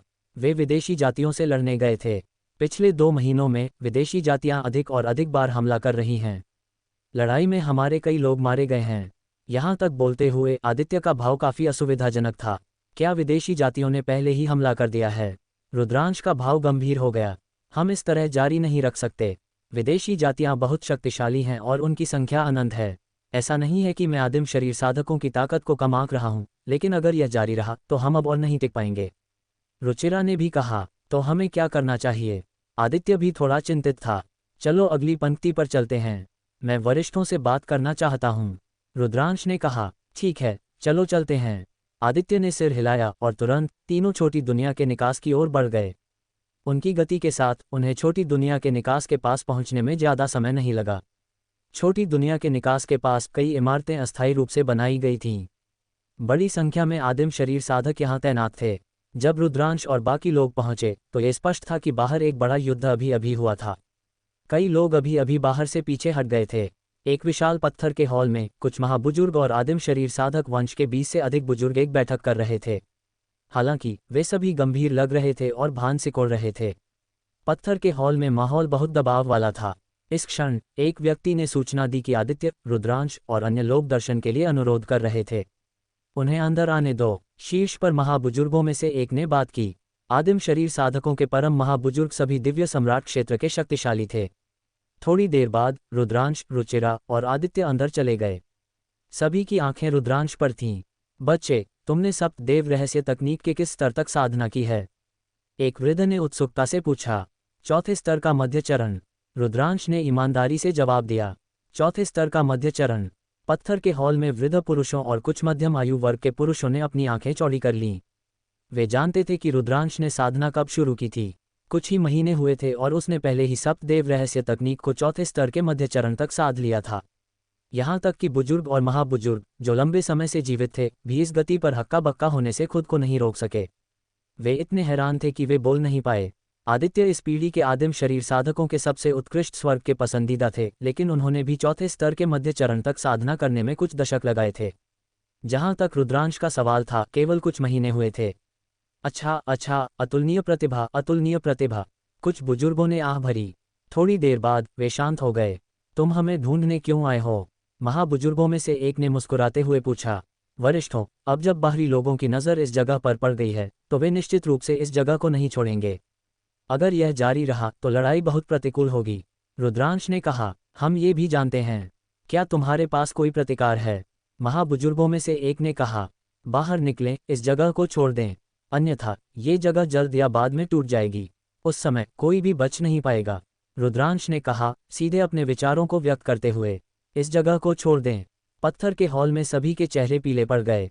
हम आदिम शरीर साधक तब से एकांत में रह रहे हैं जब से हम आदिम युग में हार गए थे। हम यहाँ अनगिनत वर्षों से रह रहे हैं और पहले ही यहाँ जड़ें जमा चुके हैं। तुम चाहते हो कि हम इस जगह को त्याग दें? हटे कट्टे पुरुषों में से एक ने कहा। बाकी लोग भी चुप थे। वास्तव में उनका वंश यहाँ अनगिनत वर्षों से रह रहा था। कौन इसे यूं ही छोड़ने को तैयार होगा? वरिष्ठों, ऐसा नहीं है कि मैं शरीर साधकों की ताकत को कम आंक रहा हूँ, लेकिन विदेशी जातियाँ बहुत शक्तिशाली हैं। उनमें से केवल एक छोटा हिस्सा ही बाहर से हमला कर रहा है। प्राचीन काल में स्वर्ग क्षेत्र बेहद समृद्ध था। शक्तिशाली लोग इकट्ठा हुए और अजेय शक्तिशाली लोगों ने दुनिया पर दबदबा बनाया। लेकिन अंत में यह अभी भी टूट गया था और अनगिनत शक्तिशाली लोग लड़ाई में मारे गए थे। 9 स्वर्ग क्षेत्रों में से केवल ताइकिंग स्वर्ग क्षेत्र ही मुश्किल से टिका हुआ है। अगर विदेशी जातियां ताइकिंग स्वर्ग क्षेत्र के युद्ध के मैदान से कुछ शक्तिशाली साधकों को भेजती हैं तो हम निश्चित रूप से इसकी रक्षा करने में सक्षम नहीं होंगे। रुद्रांश ने सलाह दी। आदिम शरीर साधक वंश के लोगों के भाव गंभीर थे क्योंकि वे गंभीरता से सोच रहे थे। वे भी समझते थे कि रुद्रांश सही था। उनकी शाखा केवल प्राचीन शरीर साधकों की शाखाओं में से एक थी।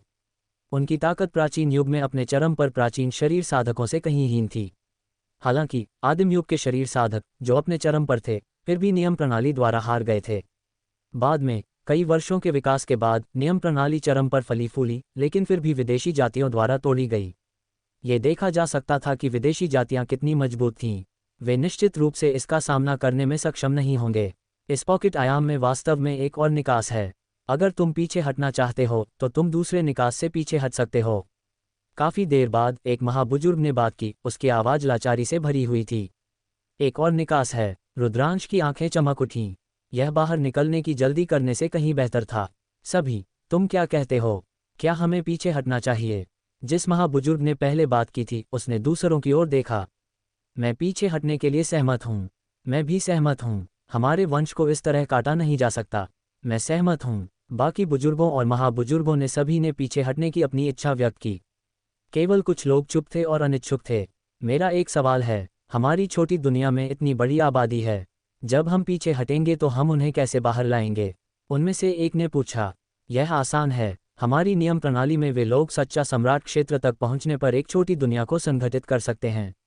यहाँ तक कि एक एक तारा सच्चा सम्राट भी 1,1000 मील के दायरे वाली एक छोटी दुनिया को संगठित कर सकता है, जो सभी को बाहर लाने के लिए पर्याप्त है। रुचिरा ने कहा, फिर हम पीछे हटने के बाद कहाँ जाएंगे? हटे कट्टे पुरुषों में से एक ने पूछा। ताइकिंग स्वर्ग क्षेत्र के लिए। महाबुजुर्गों में से एक ने कहा। ताइकिंग स्वर्ग क्षेत्र। इस बार न केवल आदिम शरीर साधकों के कई बुजुर्ग हैरान थे, बल्कि रुद्रांश और रुचिरा भी हैरान थे। क्या ऐसा हो सकता है कि वन आत्मा पर्वत से ताइकिंग स्वर्ग क्षेत्र तक पहुंचने का कोई रास्ता हो? अगर ऐसा था तो इतने सालों के बाद विदेशी जातियों ने इसे क्यों नहीं खोजा? मैं ताइकिंग स्वर्ग क्षेत्र में कैसे जा सकता हूँ? कई बुजुर्गों की आंखें चमक उठीं। अगर वह ताइकिंग स्वर्ग क्षेत्र में जा सकता था तो ये बहुत अच्छा होगा। हमारी शारीरिक साधना संप्रदाय में एक प्राचीन पुस्तक है। ये कहती है कि अगर तुम 9 निम्न स्वर्ग क्षेत्र में पीली वसंत से शुरू करते हो तो तुम ताइकिंग स्वर्ग क्षेत्र और हुनयुवान स्वर्ग क्षेत्र के बीच के मार्ग तक पहुंच सकते हो। रुद्रांश के अनुसार ताइकिंग स्वर्ग क्षेत्र और हुनयुवान स्वर्ग क्षेत्र के बीच का मार्ग एक युद्ध का मैदान बन गया है। जैसे ही हम वहां पहुंचेंगे हम 2 विश्वनगर में प्रवेश कर सकते हैं और ताइकिंग स्वर्ग क्षेत्र में प्रवेश कर सकते हैं। एक अन्य महाबुजुर्ग ने कहा, क्या इसका मतलब यह नहीं है कि हमें पहले पाताल लोक क्षेत्र में जाना होगा? किसी ने कहा, अब यही एकमात्र योजना है। महाबुजुर्गों में से एक ने कहा, वरिष्ठों, ये पूरी तरह से संभव है। नौनिम्न स्वर्ग क्षेत्र और वन आत्मा पर्वत के बीच एक मार्ग जुड़ा हुआ है। जब तक हम मार्ग से जल्दी से निकलेंगे और नौनिम्न स्वर्ग क्षेत्र में प्रवेश करेंगे, हम पाताल लोक तक पहुंच सकते हैं और फिर ताइकिंग स्वर्ग क्षेत्र की ओर बढ़ सकते हैं। इसके अलावा विदेशी जातियों की साधना ऊर्जा हमारी से अलग है।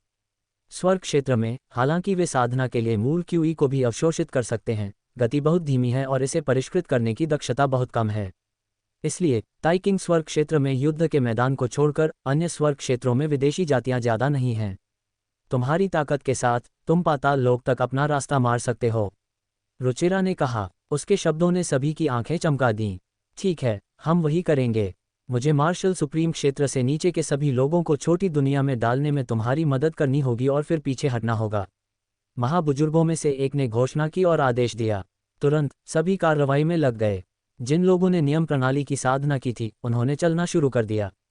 उन्होंने छोटी दुनिया में सभी लोगों को छोटी दुनिया में रख लिया, जिससे मार्शल सुप्रीम क्षेत्र से ऊपर के लोग बाहर रह गए। इतने वर्षों के विकास के बाद आदिम शरीर साधक वंश की आबादी पहले ही अरबों तक पहुंच चुकी थी। हालांकि ये बिल्कुल भी कोई समस्या नहीं थी। एक एक तारा सच्चा सम्राट की छोटी दुनिया का दायरा 1,00,000 मील था। एक महान सम्राट की छोटी दुनिया का दायरा 10,00,000 मील था और अरबों लोगों को शामिल करना उसके लिए आसान था। कुछ दिनों के बाद इस छोटी दुनिया के लोग और सभी संसाधन एकत्रित कर लिए गए थे। इस क्षण उन्होंने पीछे हटना शुरू कर दिया। हालांकि उन्होंने अभी भी एक समूह को निकास की रक्षा करने और विदेशी जातियों से लड़ने के लिए कुछ ज़ॉम्बी को नियंत्रित करने के लिए छोड़ दिया। कोई और रास्ता नहीं था। किसी को पीछे रहना था या विदेशी जातियां पता लगा लेंगी। जो लोग पीछे रह गए थे वे बिना किसी संदेह के मर जाएंगे। इस बीच शरीर साधकों से मार्शल सुप्रीम और उससे ऊपर के सभी लोग शक्तिशाली ज़ॉम्बी के एक हिस्से को छोटी दुनिया के दूसरी तरफ लाए थे। यहाँ एक और निकास था। वे इस निकास से गुजरे और बाहर आ गए, गोधूली की भूमि से बाहर। फिर वे पूरी गति से पाताल लोक क्षेत्र में मार्ग की ओर उड़ गए। हालांकि वे रास्ते में कुछ विदेशी जातियों से टकराए। हालांकि इन विदेशी जातियों को प्राचीन शरीर साधकों द्वारा आसानी से मार दिया गया था, वे अभी भी कमजोर थे। हालांकि अभी भी कुछ विदेशी जातियां थीं जो मरने से पहले खबर फैलाने में कामयाब रहीं। गोधूली की भूमि में विदेशी जातियों को खबर मिली और वे क्रोधित हो गए। उन्होंने गोधूली की भूमि की गहराइयों पर एक भयंकर हमला शुरू कर दिया। जो आदिम शरीर साधक पीछे हटने को कवर करने के लिए पीछे रह गए थे, वे स्वाभाविक रूप से कोई मुकाबला नहीं थे और अंत में सभी मारे गए। जब विदेशी जातियां आदिम शरीर साधकों की छोटी दुनिया में दौड़कर गईं और पाया कि वे सभी चले गए हैं, तो वे क्रोधित थीं और वन आत्मा पर्वत में सभी विदेशी जातियों को आदिम शरीर साधकों को घेरने और मारने का आदेश दिया। हालांकि बहुत देर हो चुकी थी। दिल डिजी नौ-निम्न स्वर्ग क्षेत्र से ताइकिंग स्वर्ग क्षेत्र तक का मार्ग डिजी। रुद्रांश का दल बहुत तेज था। कुछ आदिम शरीर साधकों के साथ मिलकर वे बहुत शक्तिशाली थे। हालांकि उनका सामना कुछ विदेशी जातियों से हुआ, लेकिन जो विदेशी जातियां जल्दी में इकट्ठा हुई थीं, वे उनका मुकाबला नहीं कर पाईं। उन्हें आसानी से मार दिया गया। कुछ दिनों बाद वे वन आत्मा पर्वत स्वर्ग क्षेत्र और रसातल दानव क्षेत्र के बीच के मार्ग पर पहुंचे। यहाँ का मार्ग बहुत विस्तृत था, जो ताइकिंग स्वर्ग क्षेत्र और हुनयुवान स्वर्ग क्षेत्र के बीच के मार्ग के समान था। हालांकि इस जगह की रक्षा करने वाली विदेशी जातियां ज्यादा नहीं थीं। ताइकिंग स्वर्ग क्षेत्र के अलावा अन्य 8 स्वर्ग क्षेत्र सभी विदेशी जातियों के नियंत्रण में थे। उन्हें स्वाभाविक रूप से इन मार्गों की रक्षा के लिए बहुत से लोगों को छोड़ने की जरूरत नहीं थी। अधिक प्रतिरोध के बिना उन्होंने मार्ग को तोड़ दिया और पाताल लोक क्षेत्र की ओर दौड़ पड़े। रसातल दानव क्षेत्र पौराणिक पाताल लोक था। यह पाताल लोक के क्यूई से भरा हुआ था और प्राचीन काल में एक अत्यंत शक्तिशाली स्वर्ग क्षेत्र था। पाताल लोक का नाम स्वर्ग क्षेत्र को हिला देता था और विशेषज्ञ बादलों की तरह गिनती में थे। अंत में यह अभी भी विदेशी जातियों द्वारा तोड़ा गया था और विशेषज्ञों को भारी नुकसान हुआ था। पौराणिक पीली वसंत और बेबसी का पुल दोनों नौ-निम्न स्वर्ग क्षेत्र में थे। उस समय जब रुद्रांश पुनर्जन्म सम्राट की कब्र में प्रवेश किया था, तो उसने पाताल लोक की बेबसी देखी थी। ये नौजीवन शैतानी रेशम कीट था, जिसे नौ-निम्न क्षेत्र के पाताल लोक की बेबसी के आधार पर बनाया गया था। शरीर साधकों के बीच कई प्राचीन पुस्तकें थीं जिनमें नौ-निम्न स्वर्ग क्षेत्र के क्षेत्र सहित कई रहस्यों को दर्ज किया गया था। नौ-निम्न स्वर्ग क्षेत्र में प्रवेश करने के बाद वे पीली वसंत की ओर दौड़ पड़े। रास्ते में उनका सामना कुछ अन्य जातियों से हुआ, लेकिन उन्हें आसानी से हरा दिया गया। नौ-निम्न स्वर्ग क्षेत्र बहुत विशाल था। हालांकि यह ताइकिंग स्वर्ग क्षेत्र जितना बड़ा नहीं था, लेकिन ये ज़्यादा अलग नहीं था। कई दिनों तक उड़ने के बाद उनके सामने की जमीन पर एक बड़ी नदी फैल गई। नदी बहुत चौड़ी थी और कोई भी दूसरी तरफ एक नज़र में नहीं देख सकता था। नदी का पानी पीला चिपचिपा था और एक घिनौनी बदबू से भरा हुआ था। यह पाताल लोक था। कहा जाता था कि पीली वसंत के पानी में एक भयानक संक्षारक, निगलने और अभिशाप की शक्ति थी। एक बार जब वे पीली वसंत में गिर गए तो केवल मौत ही उनका इंतजार कर रही थी। कहा जाता था कि अगर वे पीली वसंत में गिर जाते थे तो दिव्य सम्राट क्षेत्र के शक्तिशाली लोग भी खतरे में पड़ जाते थे। जहां तक पीली वसंत का सवाल था, कोई नहीं जानता था कि वह कितनी लंबी थी। कोई भी वास्तव में नहीं जानता था। कोई नहीं जानता था कि स्रोत कहाँ था और कोई नहीं जानता था कि यह कहाँ बहता था। कुछ लोग पीली वसंत के साथ चले और पाया कि पीली वसंत अनंत शून्य में बहती थी। शून्य के साथ ये ताइकिंग स्वर्ग क्षेत्र और हुनयुवान स्वर्ग क्षेत्र के बीच के मार्ग से गुजरती थी, जो वर्तमान युद्ध का मैदान था। यह उनकी आशा थी और वे पीली वसंत के साथ आगे बढ़ने वाले थे। मारो। पीली वसंत नदी के किनारे विदेशी जातियों की एक घनी भीड़ इकट्ठा हो गई थी और वे उनकी ओर दौड़ रहे थे। अच्छा नहीं, ऐसा लगता है कि विदेशी जातियों ने अंदाज़ा लगाया है कि हम पीली वसंत में आ रहे हैं और यहाँ बड़ी संख्या में विशेषज्ञों को इकट्ठा किया है। किसी का भाव बदल गया। उन्हें दूसरी तरफ से मारो। आदिम शरीर साधकों के महाबुजुर्गों में से एक ने चिल्लाया और सभी दूसरी दिशा में दौड़ पड़े। हालांकि कुछ ही देर बाद उस दिशा से भी बड़ी संख्या में विदेशी जातियां आईं। दौड़ो, एक महाबुजुर्ग ने चिल्लाया और सभी दौड़ पड़े। वे पहले से ही पीली वसंत के किनारे पर थे। अगर वे दौड़ पड़े तो ही आशा थी। दोनों पक्षों के शक्तिशाली लोग भयंकर रूप से टकराए। रुद्रांश की तरफ मार्शल सुप्रीम क्षेत्र के पद से नीचे के सभी लोगों को छोटी दुनिया में रखा गया था। जो लोग बाहर रह गए थे वे सभी मार्शल सुप्रीम क्षेत्र के पद से ऊपर के शक्तिशाली लोग थे। कुछ सबसे मजबूत शरीर साधकों, परम महाबुजुर्गों के साथ अग्रिम पंक्ति के रूप में वे एक तेज ब्लेड की तरह थे जो गैर मानव सेना में दौड़ रहे थे। फाड़ना, फाड़ना, फाड़ना। अनगिनत विदेशी जातियां मारी गईं और फूट गईं। हालांकि विदेशी जाति में भी शक्तिशाली लोग थे, जिनमें दिव्य सम्राट क्षेत्र के लोग भी शामिल थे। दिव्य सम्राट क्षेत्र बहुत भयानक था। एक बार जब वे एक चाल चलते थे तो वे दुनिया को नष्ट कर सकते थे। उनकी शक्ति अकल्पनीय थी। रुद्रांश और दल के हमलों को तुरंत रोक दिया गया और उनकी गति धीमी हो गई। उनके पीछे बड़ी संख्या में विदेशी जातियां दौड़ पड़ीं और दोनों पक्ष एक खूनी युद्ध में उलझ गए थे। मारो। रुद्रांश गरजा और पागल हो गया। 9 प्रकार के नियमों ने रुद्रांश के शरीर को ढंक लिया। उसी समय रुद्रांश ने अविनाशी सुनहरे शरीर को सक्रिय किया। अविनाशी सुनहरे शरीर ने रुद्रांश की वर्तमान शारीरिक शक्ति के साथ मिलकर अनंत शक्ति के साथ फूट पड़ा। रुद्रांश ने अपनी रक्षा को पूरी तरह से अनदेखा कर दिया। एक युद्ध पशु की तरह वह विदेशी जातियों में दौड़ पड़ा और दोनों मुट्ठी से मुक्का मारा। हर मुक्का के साथ रुद्रांश द्वारा कम से कम कुछ विदेशी जातियां उड़ा दी गईं। जब तक वह एक महान सम्राट नहीं था, चाहे वह सच्चा सम्राट का कोई भी पद क्यों न हो, रुद्रांश द्वारा उसे एक पल में मार दिया जाता था। भले ही वह एक 18वें क्रम का सच्चा सम्राट था, ये वही था। रुद्रांश अब सच्चा सम्राटों के बीच वास्तव में अजेय था। धमाका, धमाका। रुद्रांश पहले ही अनगिनत विदेशी जातियों को मार चुका था और उसका शरीर उनके खून में नहा चुका था। धीरे धीरे उन्होंने गैर मानव की रक्षा को तोड़ दिया और पीली वसंत के किनारे पर आ गए। आकाशगंगा युद्धपोत को बाहर लाओ, महाबुजुर्गों में से एक ने चिल्लाया। उसी समय उसने अपना हाथ हिलाया और एक युद्धपोत बाहर उड़ गया जो पीली वसंत नदी के ऊपर तैर रहा था। तुम लोग विदेशी जातियों से रक्षा करने के लिए आदिम युद्ध निकायों को नियंत्रित करते हो। हम आकाश युद्धपोत को सक्रिय करने जा रहे हैं। एक आवाज सभी दिशाओं में फैल गई। धमाका। उसके बाद परम महाबुजुर्ग का शरीर गड़गड़ाया क्योंकि महत्वपूर्ण ऊर्जा और रक्त की एक धारा बाहर निकली और आकाश तक पहुंचने वाले युद्धपोत में प्रवेश कर गई। भनभनाहट। युद्धपोत कांपा और भनभनाया। एक भयानक आभा उससे निकली क्योंकि यह तेजी से आकार में बढ़ गया। एक शक्तिशाली खजाना के बिना पीली वसंत को छोड़ना असंभव था। एक बार जब कोई व्यक्ति पाताल लोक में प्रवेश करता था और पाताल लोक के पानी को छूता था तो केवल मौत ही उनका इंतजार करती थी। यहाँ तक कि दिव्य सम्राट भी खतरे में पड़ जाते थे। केवल आदिम शरीर साधकों के पैतृक खजाने, आकाश तक पहुंचने वाले युद्धपोत पर भरोसा करके ही कोई पाताल लोक में प्रवेश कर सकता था और अनंत शून्य तक आकाश तक पहुंचने वाले युद्धपोत पर सवारी कर सकता था। धमाका, धमाका। उसके बाद कुछ और परम महाबुजुर्गों ने अपने रक्त क्यूई को उत्तेजित किया और इसे आकाश तक पहुंचने वाले युद्धपोत में उभार दिया। आकाश तक पहुंचने वाले युद्धपोत का कांपना अधिक और अधिक तीव्र हो गया और उसका पूरा शरीर चमक उठा क्योंकि यह तेजी से विस्तारित हुआ। उन्हें रोको, मारो, मारो, मारो, विदेशी जाति के सदस्यों ने गरजते हुए कहा। वे सभी दिशाओं से दौड़ पड़े। 5 से 6 विदेशी जातियां थीं जो आश्चर्यजनक रूप से शक्तिशाली थीं। वे सभी दिव्य सम्राट क्षेत्र के शक्तिशाली लोग थे। वे हवा में चले भयानक उतार चढ़ाव उत्सर्जित कर रहे थे। एक ही झटके से स्वर्ग और पृथ्वी बिखर जाएंगे। उनकी शक्ति अकल्पनीय थी। इसे रोको। आदिम शरीर साधकों के कुछ बुजुर्ग गरजे। वे उनका मुकाबला नहीं कर सकते थे, इसलिए वे केवल उन ज़ॉम्बी पर भरोसा कर सकते थे। उन्होंने ज़ॉम्बी को नियंत्रित किया और आगे दौड़ पड़े। कुछ ज़ॉम्बी में दिव्य सम्राट क्षेत्र की युद्ध शक्ति थी और वे विदेशी जाति के दिव्य सम्राट का विरोध करने में सक्षम थे। हालांकि उनकी संख्या कम थी और वे मिलते ही दब गए थे। धमाका धमाका, कुछ महान सम्राट क्षेत्र के ज़ॉम्बी गैर मानव दिव्य सम्राट द्वारा टक्कर मारे गए और हवा में फूट गए। लेकिन अब उसके पास महाबुजुर्ग के लिए समय खरीदने के लिए इन ज़ॉम्बी का बलिदान करने के अलावा कोई विकल्प नहीं था। भनभनाहट। थोड़ी देर बाद आकाश तक पहुंचने वाला युद्धपोत हजारों मीटर के आकार तक विस्तारित हुआ और पीली वसंत नदी पर उतर गया। आकाश तक पहुंचने वाले युद्धपोत पर चढ़ो, हम तुम्हें कवर करेंगे। महाबुजुर्गों में से एक गर्जा और गैर मानव दिव्य सम्राट के साथ लड़ने के लिए दौड़ पड़ा। अन्य महाबुजुर्ग भी दौड़ पड़े। जहां तक कमजोर साधना आधार वाले लोगों का सवाल था, वे आकाश तक पहुंचने वाले युद्धपोत की ओर दौड़ पड़े।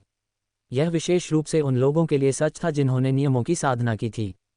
चूंकि उनकी छोटी दुनिया में एक बड़ी आबादी थी, इसलिए आदिम शरीर साधकों ने उनकी रक्षा की और उन्हें पहले आकाश तक पहुंचने वाले युद्धपोत पर चढ़ने दिया। रुद्रांश, रुचिरा और बाकी लोग भी युद्धपोत पर चढ़ गए। फिर अन्य लोग एक के बाद एक युद्धपोत पर चढ़ गए। केवल परम महाबुजुर्ग और कुछ शक्तिशाली ज़ॉम्बी ही दूसरी पार्टी के साथ लड़े।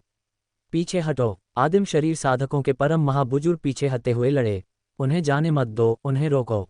गैरमानव दिव्य सम्राटों में से एक क्रोध में गरजा क्योंकि विनाशकारी प्रकाश की किरणें उसकी आंखों से निकल गईं। वे बेहद भयानक थे क्योंकि उन्होंने शरीर साधक परम महाबुजुर्ग की ओर गोली चलाई। अन्य गैरमानव दिव्य सम्राटों ने भी एक भयंकर हमला शुरू किया। शारीरिक शक्ति की साधना करने वाले परम महाबुजुर्गों को प्राचीन युद्धपोत तक पीछे हटना मुश्किल लगा। आदिम शरीर साधकों में एक वृद्ध व्यक्ति था जो एक अतुलनीय विशेषज्ञ था। उसकी युद्ध क्षमता भयानक थी। दुर्भाग्य से विदेशी जाति में भी ऐसा ही एक विशेषज्ञ था जो उसे रोकने में सक्षम था। अंत में उनके पास दुश्मन को अस्थायी रूप से रोकने के लिए आत्मघाती हमला शुरू करने के लिए कुछ शक्तिशाली ज़ॉम्बी को आदेश देने के अलावा कोई विकल्प नहीं था। महाबुजुर्गों ने आकाश तक पहुंचने वाले युद्धपोत पर चढ़ने के अवसर का लाभ उठाया। गर्जना गर्जना। हालांकि कुछ शक्तिशाली ज़ॉम्बी को दूसरी पार्टी ने रोक दिया और उन्हें घेरा गया। उनके अविनाशी शरीर टूट गए। चलो चलते हैं। आकाश तक पहुंचने वाला युद्धपोत गड़गड़ाया और पीली वसंत की गहराइयों की ओर चला गया। रुको, कुल 6 से 7 विदेशी जातियां उनका पीछा कर रही थीं। वे सभी दिव्य सम्राट अस्तित्व थे। उन्होंने हार नहीं मानी और भयानक हमले किए। आकाश तक पहुंचने वाले युद्धपोत को उड़ाने और उन सभी को पीली वसंत में दफनाने की चाहत थी। हालांकि शरीर साधकों के परम महाबुजुर्गों ने मिलकर दूसरी पार्टी के हमले को रोक दिया। इसके अलावा सबसे शक्तिशाली परम महाबुजुर्गों में से एक ने अंतरिक्ष के माध्यम से एक मुक्का मारा, जिससे एक दिव्य सम्राट विदेशी को खून थूकना पड़ा। वह पीली वसंत नदी की ओर वापस गिर गया। छपाक, पीली वसंत नदी की लहरें उठीं और उनमें से एक गैर मानव दिव्य सम्राट से टकराए। दिव्य सम्राट दुख से चिल्लाया क्योंकि उसका शरीर आकाश में चारों ओर उड़ गया। उसका हट्टा कट्टा शरीर जल्दी से सूख गया। अंत में दिव्य सम्राट पाताल लोक के पानी के संक्षारण को रोकने में कामयाब रहा, लेकिन उसकी आभा कमजोर थी और वह लगभग मर गया था। भीड़ हाँफ उठी। पीली वसंत का पानी वास्तव में भयानक था। यहाँ तक कि एक दिव्य सम्राट भी पीली वसंत की लहरों से टक्कर लगने पर बुरी तरह से घायल हो जाएगा। इस पीली वसंत के पानी का मूल क्या था? ये कैसे बना था? क्या ये बहुत भयानक नहीं है? एक दिव्य सम्राट इस दुनिया के शिखर पर खड़ा था। हालांकि विदेशी दिव्य सम्राट शायद सिर्फ एक सामान्य दिव्य सम्राट था, ये चौंकाने वाला था कि कुछ पाताल लोक का पानी उसे गंभीर रूप से घायल कर सकता था। अन्य विदेशी दिव्य सम्राटों ने सभी ने डर का भाव प्रकट किया और पीछा करने की हिम्मत नहीं की। अगर उन्हें पीली वसंत नदी में उड़ा दिया गया तो परिणाम अप्रत्याशित होंगे। अगर एक दिव्य सम्राट लहरों से गंभीर रूप से घायल हो जाता था तो वह निश्चित रूप से पीली वसंत नदी में गिरने पर मर जाएगा। गैरमानव केवल देख सकते थे कि युद्धपोत पीली वसंत की गहराइयों में चला गया। सभी ने एक लंबी राहत की सांस ली। वे आखिरकार गैरमानवों के पीछा से छुटकारा पा चुके थे। उसी समय उन्हें गुप्त रूप से आश्चर्य हुआ। वे नहीं जानते थे कि आकाश तक पहुंचने वाला युद्धपोत किस सामग्री से बना था, लेकिन यह वास्तव में पीली वसंत नदी पर यात्रा कर सकता था और पानी से नुकसान नहीं हुआ था। आदिम शरीर साधकों के बीच एक परम महाबुजुर्ग ने उन्हें सूचित किया कि आकाश तक पहुंचने वाला युद्धपोत एक आदिम शरीर साधक पूर्वज द्वारा एक प्राचीन खंडहर में पाया गया था। सभी केवल अपनी कल्पनाओं को जंगली होने दे सकते थे। किस तरह का खंडहर आकाश तक पहुंचने वाले युद्धपोत जैसा खजाना प्राप्त कर सकता था? आकाश तक पहुंचने वाला युद्धपोत बेहद विशाल था। ये पीली वसंत नदी में चला गया और नदी के पानी की दिशा का पालन किया। कोई नहीं जानता था कि यह कहाँ बह रहा था। सभी केवल धैर्यपूर्वक इंतजार कर सकते थे। 1 महीने बाद आकाश तक पहुंचने वाले युद्धपोत ने एक लंबी दूरी तय की थी और उसके सामने कुछ भी नहीं था। वह पाताल लोक क्षेत्र के किनारे पर पहुंच गया था। हालांकि पीली वसंत नदी रुकी नहीं, इसके बजाय ये शून्य में बह गई। एक नदी जो जमीन पर नहीं थी बल्कि शून्य से जुड़ी हुई थी, वास्तव में चौंकाने वाली थी। सभी हैरान होकर देख रहे थे। वह स्वर्ग और पृथ्वी के अजूबों पर आह भरने से खुद को नहीं रोक सका। आकाश तक पहुंचने वाला युद्धपोत पीली वसंत नदी का पालन किया और शून्य में चला गया। उन्होंने चारों ओर देखा और सभी दिशाओं में अंधेरा शून्य देखा। पीली वसंत नदी एक मार्ग की तरह थी और उन्हें कोई अंदाजा नहीं था कि यह कहाँ बहती थी।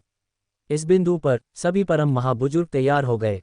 प्राचीन पुस्तकों में यह दर्ज किया गया था कि पीली वसंत नदी ताइकिंग स्वर्ग क्षेत्र और हुनयुवान स्वर्ग क्षेत्र के बीच के युद्ध के मैदान से गुजरेगी।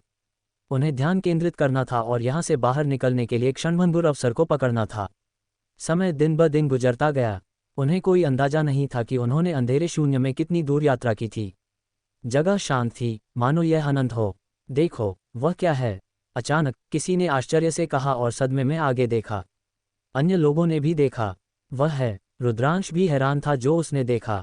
उसकी आंखें चौड़ी हो गईं। पीली वसंत नदी के सामने एक अज्ञात दूरी पर एक पहाड़ उभरा। पहाड़ उनके सामने था, लेकिन कोई भी गलत नहीं था। वास्तव में एक पहाड़ था। पीली वसंत नदी के ऊपर वास्तव में एक विशाल पहाड़ है। मैंने कभी नहीं सुना है। एक वृद्ध ने आह भरी।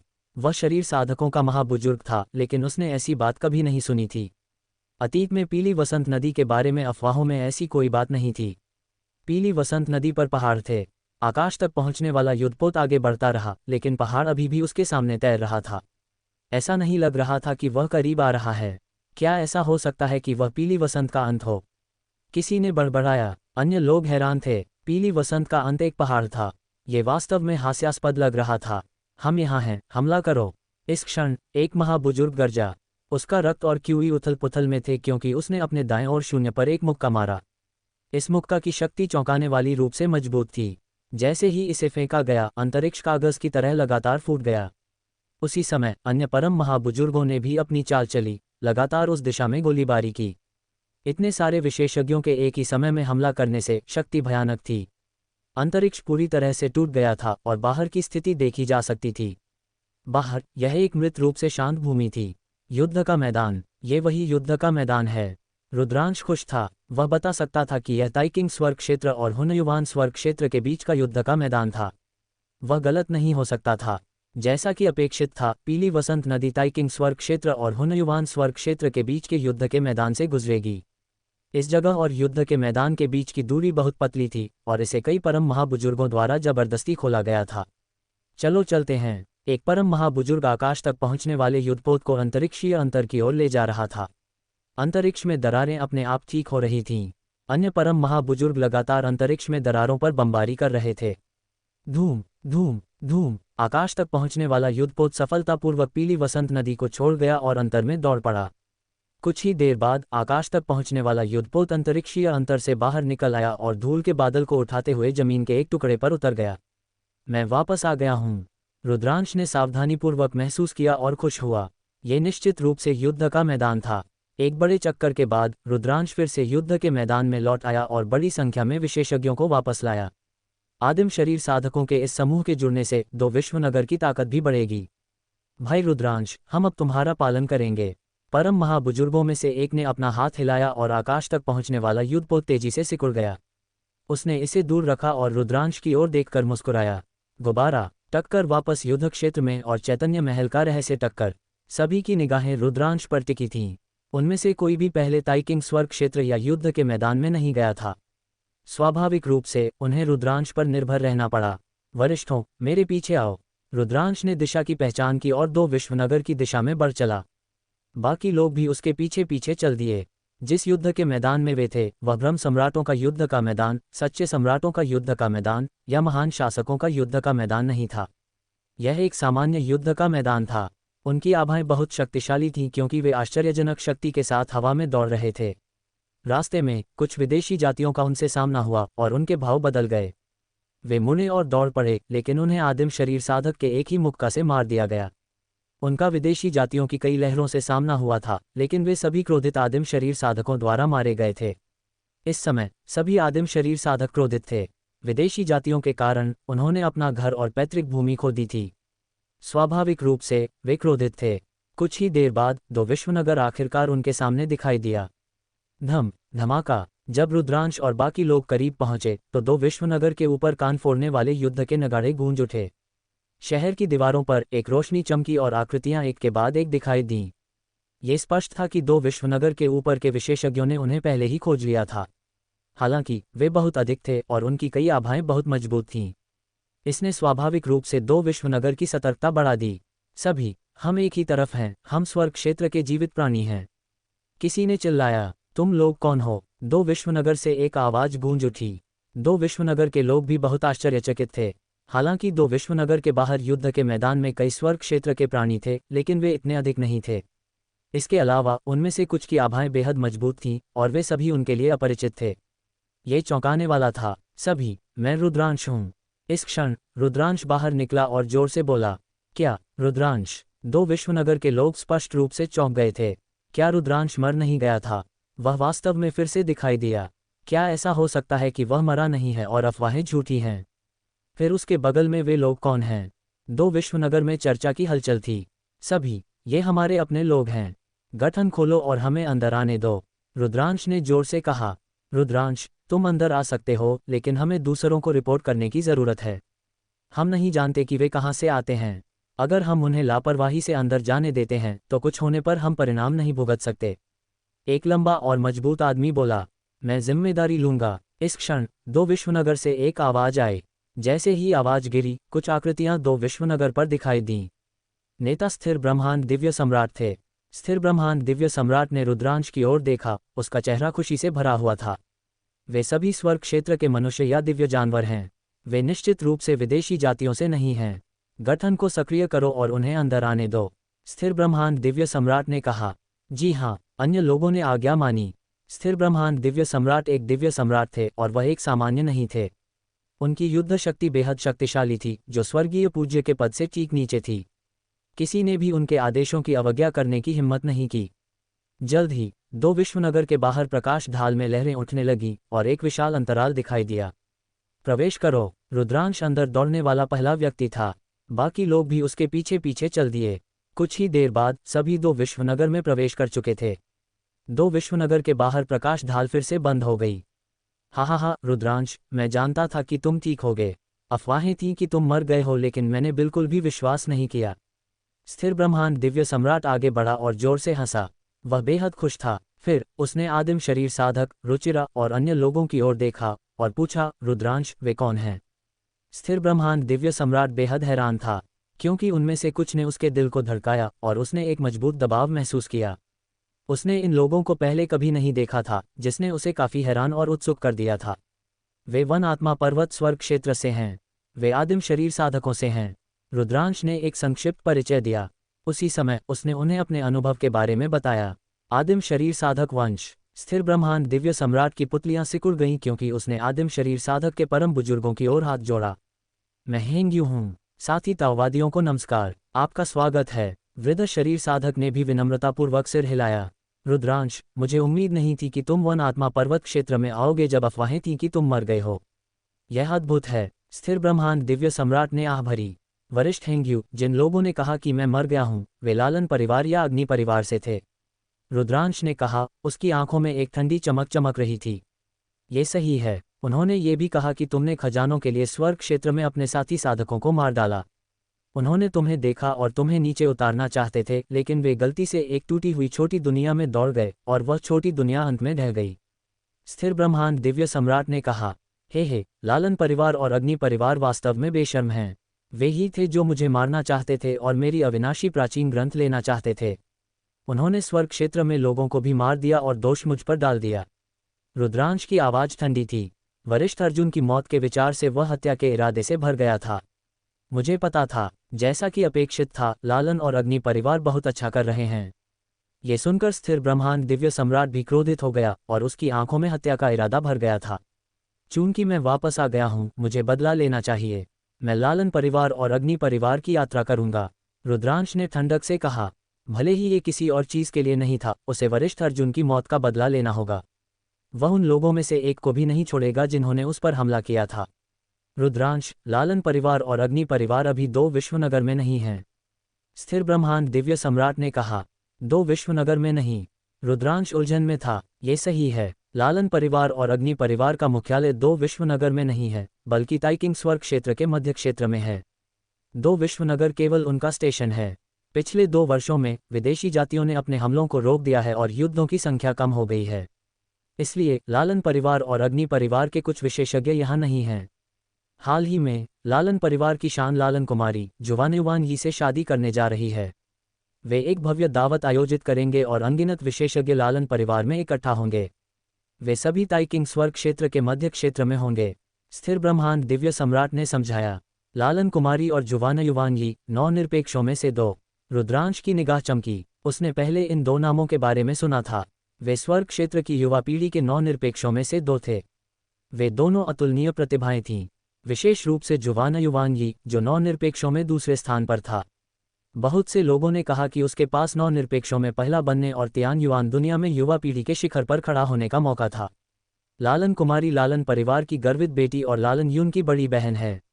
जुवानुवान यी के साथ उसकी शादी को एक शक्तिशाली गठबंधन कहा जा सकता है और इसने सभी का ध्यान आकर्षित किया है। मैंने सुना है कि लालन परिवार ने स्वर्ग क्षेत्र के अधिकांश गर्वित बच्चों को आमंत्रित किया है। एक भव्य कार्यक्रम होगा, स्थिर ब्रह्मांड दिव्य सम्राट ने कहा। वे कब शादी करेंगे? रुद्रांश ने पूछा। आधे महीने बाद, स्थिर ब्रह्मांड दिव्य सम्राट ने कहा। आधे महीने में लालन और अग्नि परिवार को आखिरकार कीमत चुकानी होगी। रुद्रांश बड़बड़ाया, उसकी आवाज ठंडी होती जा रही थी। रुद्रांश, लापरवाही से काम मत लो। लालन परिवार साधारण शक्तियों से किसी भी तरह से तुलनीय नहीं है। लालन परिवार एक बेहद प्राचीन परिवार है जिसकी एक गहरी नींव और कई विशेषज्ञ हैं। लालन नगर में केवल एक दिव्य सम्राट नहीं है। कहा जाता है कि लालन परिवार में एक पुराना पूर्वज भी है जो 4 सितारा दिव्य सम्राट क्षेत्र में एक अतुलनीय शक्तिशाली है। स्थिर ब्रह्मांड दिव्य सम्राट ने एक गंभीर भाव के साथ कहा। हालांकि रुद्रांश की आंखें दृढ़ थीं और वह चल था। इसके अलावा लालन परिवार अनगिनत वर्षों से अस्तित्व में है और कई प्रमुख शक्तियों के साथ अच्छे संबंधों में है। उदाहरण के लिए अग्नि परिवार। अग्नि परिवार सिर्फ एक सामान्य प्रमुख शक्ति है। उनके प्रभारी में एक दिव्य सम्राट है और लालन परिवार के साथ एक विवाह संबंध है। दोनों परिवार बहुत करीब हैं। इसके अलावा अग्नि परिवार के समान कई शक्तियां हैं जो लालन परिवार के साथ अच्छे संबंधों में हैं। इस बार वे सभी दौड़कर आएंगे। अगर तुम दौड़कर जाओगे तो मुझे डर है कि तुम्हें एक बड़ा नुकसान होगा। इसलिए अगर तुम जाना चाहते हो तो तुम्हें सावधान रहना चाहिए। अगर तुम वास्तव में जाना चाहते हो तो मैं तुम्हारे साथ जाऊंगा। हालांकि आदिम क्षेत्र के अन्य दिव्य सम्राटों को 2 विश्वनगर की रक्षा करनी होगी, इसलिए मुझे डर है कि वे नहीं छोड़ सकते। स्थिर ब्रह्मांड दिव्य सम्राट ने लालन परिवार की शक्तियों और उनकी सामान्य शक्ति की संरचना को रुद्रांश को समझाया। हालांकि रुद्रांश की आंखों में दृढ़ संकल्प देखकर वह जानता था कि रुद्रांश ने पहले ही अपना मन बना लिया है और उसके साथ जाने के लिए सहमत हो गया था। बहुत धन्यवाद वरिष्ठ हेंग्यू। धन्यवाद। रुद्रांश ने अपना आभार व्यक्त किया। अगर मुझे जाना है तो मुझे स्वाभाविक रूप से आत्मविश्वास होना चाहिए। ये कहने के बाद वह आदिम शरीर साधकों के परम बुजुर्गों की ओर बढ़ा और हाथ जोड़ा। वरिष्ठों, इस कनिष्ठ के पास एक मामला है जिसके लिए वह आपसे मदद मांगना चाहता है। अगर तुम्हें हमारी इन पुरानी हड्डियों के लिए कुछ भी चाहिए तो बस कहो। एक वृद्ध जोर से हंसा। वह बहुत स्पष्टवादी था। मैं कुछ वरिष्ठों को एक जगह पर चलने के लिए आमंत्रित करना चाहूंगा। रुद्रांश ने उसे बताया कि वह लालन परिवार में जा रहा है। कोई दिक्कत नहीं, आदिम शरीर साधकों के परम बुजुर्गों ने सहमत जताए। जब से रुद्रांश ने शारीरिक साधना में अपनी अद्वितीय प्रतिभा का प्रदर्शन किया था, तब से उन्होंने उसे बहुत महत्व दिया था। इसके अलावा ये सब रुद्रांश की वजह से था कि वे इस बार 2 विश्वनगर में प्रवेश करने में सक्षम थे। अगर रुद्रांश मुसीबत में था तो वे स्वाभाविक रूप से उसकी मदद करेंगे। स्थिर ब्रह्मांड दिव्य सम्राट भी मुस्कुराया। वह जानता था कि ये वृद्ध बेहद भयानक थे। उनकी मदद से उनकी सफलता की संभावनाएं बहुत अधिक होंगी। रुद्रांश, मैं उनके रहने के लिए एक जगह की व्यवस्था करूंगा। स्थिर ब्रह्मांड दिव्य सम्राट ने कहा। वरिष्ठ हेंग्यू, क्या कोई जगह है जो विशाल और निर्जन है? इस बार काफी कुछ शरीर साधक आए हैं और वे सभी हमारी छोटी दुनिया में हैं। रुद्रांश ने कहा। ओह, कितने लोग हैं? स्थिर ब्रह्मांड दिव्य सम्राट ने पूछा। लगभग 30 अरब लोग। रुद्रांश ने कहा। ओह, केवल 30 अरब? यह आसान है। 2 विश्वनगर से ज्यादा दूर नहीं एक विशाल निर्जन पर्वत श्रृंखला है। यह उनके रहने के लिए पर्याप्त है। स्थिर ब्रह्मांड दिव्य सम्राट ने एक पल के लिए सोचा और फिर उसे एक जगह याद आई। 30 अरब लोग बहुत अधिक लगते थे, लेकिन ताइकिंग स्वर्ग के विशाल क्षेत्र के लिए ये सिर्फ एक सागर में एक बूंद थी। ताइकिंग स्वर्ग क्षेत्र की जनसंख्या बस अनगिनत थी। किसी भी छोटे क्षेत्र में दसियों अरबों से अधिक लोग होंगे। कुछ ही देर बाद वे निकल पड़े और एक विशाल और अनंत पर्वत श्रृंखला में आ गए। ये पर्वत श्रृंखला लाखों मील तक फैली हुई थी और 30 अरब लोगों को समायोजित कर सकती थी। एक बार में रुद्रांश और छोटी दुनिया के लोगों ने अपना मन बदल दिया और बड़ी संख्या में लोग पर्वत श्रृंखला में दिखाई दिए। फिर एक आदिम शरीर साधक व्यवस्था करने के लिए आगे बढ़ा। सभी ने लकड़ी काटी, पत्थर हटाए और घरों की मरम्मत की। अधिकांश आदिम शरीर साधक बेहद शक्तिशाली थे, इसलिए उनके लिए ऐसा करना बेहद आसान था। उन्होंने विश्वास किया कि कुछ ही दिनों में वे पूरी तरह से यहाँ बसने में सक्षम होंगे। रुचिरा और अन्य लोगों ने भी बसने के लिए एक जगह चुनी। उनकी आंखें कुछ उदास थीं। उनकी छोटी दुनिया में एक बड़ी आबादी थी, लेकिन अब ज़्यादा लोग नहीं आए थे। कई लड़ाई में मर गए थे। विशेष रूप से कुछ शीर्ष विशेषज्ञ यहाँ नहीं थे। रुद्रांश ने स्थिर ब्रह्मांड, दिव्य सम्राट और बाकी लोगों के साथ चर्चा की। उन्होंने फैसला किया कि कुछ दिनों में लालन परिवार का दौरा करना ज़्यादा देर नहीं होगी। रुद्रांश 2 विश्वनगर में वापस आया और आराध्या से मिला। रुद्रांश को देखकर आराध्या स्वाभाविक रूप से बेहद खुश थी। उन दोनों ने कुछ देर यादें ताज़ा की इससे पहले कि रुद्रांश अपने निवास पर वापस आया। अच्छी तरह से आराम करने की योजना बना रहा था। मुझे आश्चर्य है कि क्या चैतन्य महल से अब संपर्क किया जा सकता है। रुद्रांश ने तब चैतन्य महल के बारे में सोचा और आदिम चैतन्य टोकन बाहर निकाला। उसे मिश्रित ऊर्जा टोकन के चलने की उम्मीद नहीं थी। रुद्रांश खुश हुआ और उसने इसमें दुनिया की ऊर्जा को चैनल किया। भनभनाहट। आदिम चैतन्य टोकन कंपित हुआ और प्रकाश की एक किरण दिखाई दी, जिसने रुद्रांश को ढंक लिया। फिर रुद्रांश की आकृति जगह से गायब हो गई। रुद्रांश शून्य के माध्यम से यात्रा कर रहा था। वह एहसास ऐसा था जैसे वह एक लंबी दूरी की टेलीपोर्टेशन सरणी ले रहा था। कुछ ही देर बाद रुद्रांश एक हॉल में पहुंचा। ये चैतन्य महल था। जैसे ही रुद्रांश दिखाई दिया, चैतन्य महल में प्रकाश की एक चमक थी। कुल 9 आकृतियां थीं, उनमें से प्रत्येक अलग अलग रंग उत्सर्जित कर रही थी। पृथ्वी 1, स्वर्ण 1। रुद्रांश की आंखें चमक उठीं। नमस्ते युवा गुरु। पृथ्वी 1, स्वर्ण 1 और बाकी लोगों ने रुद्रांश को झुकाकर प्रणाम किया। वरिष्ठों, इतने विनम्र होने की जरूरत नहीं है। रुद्रांश ने जल्दी से अपने हाथ हिलाए। शिष्टाचार को नजरअंदाज नहीं किया जा सकता। युवा गुरु ने पहले ही युआनशिन, अव्यवस्था के पुत्र को हरा दिया है।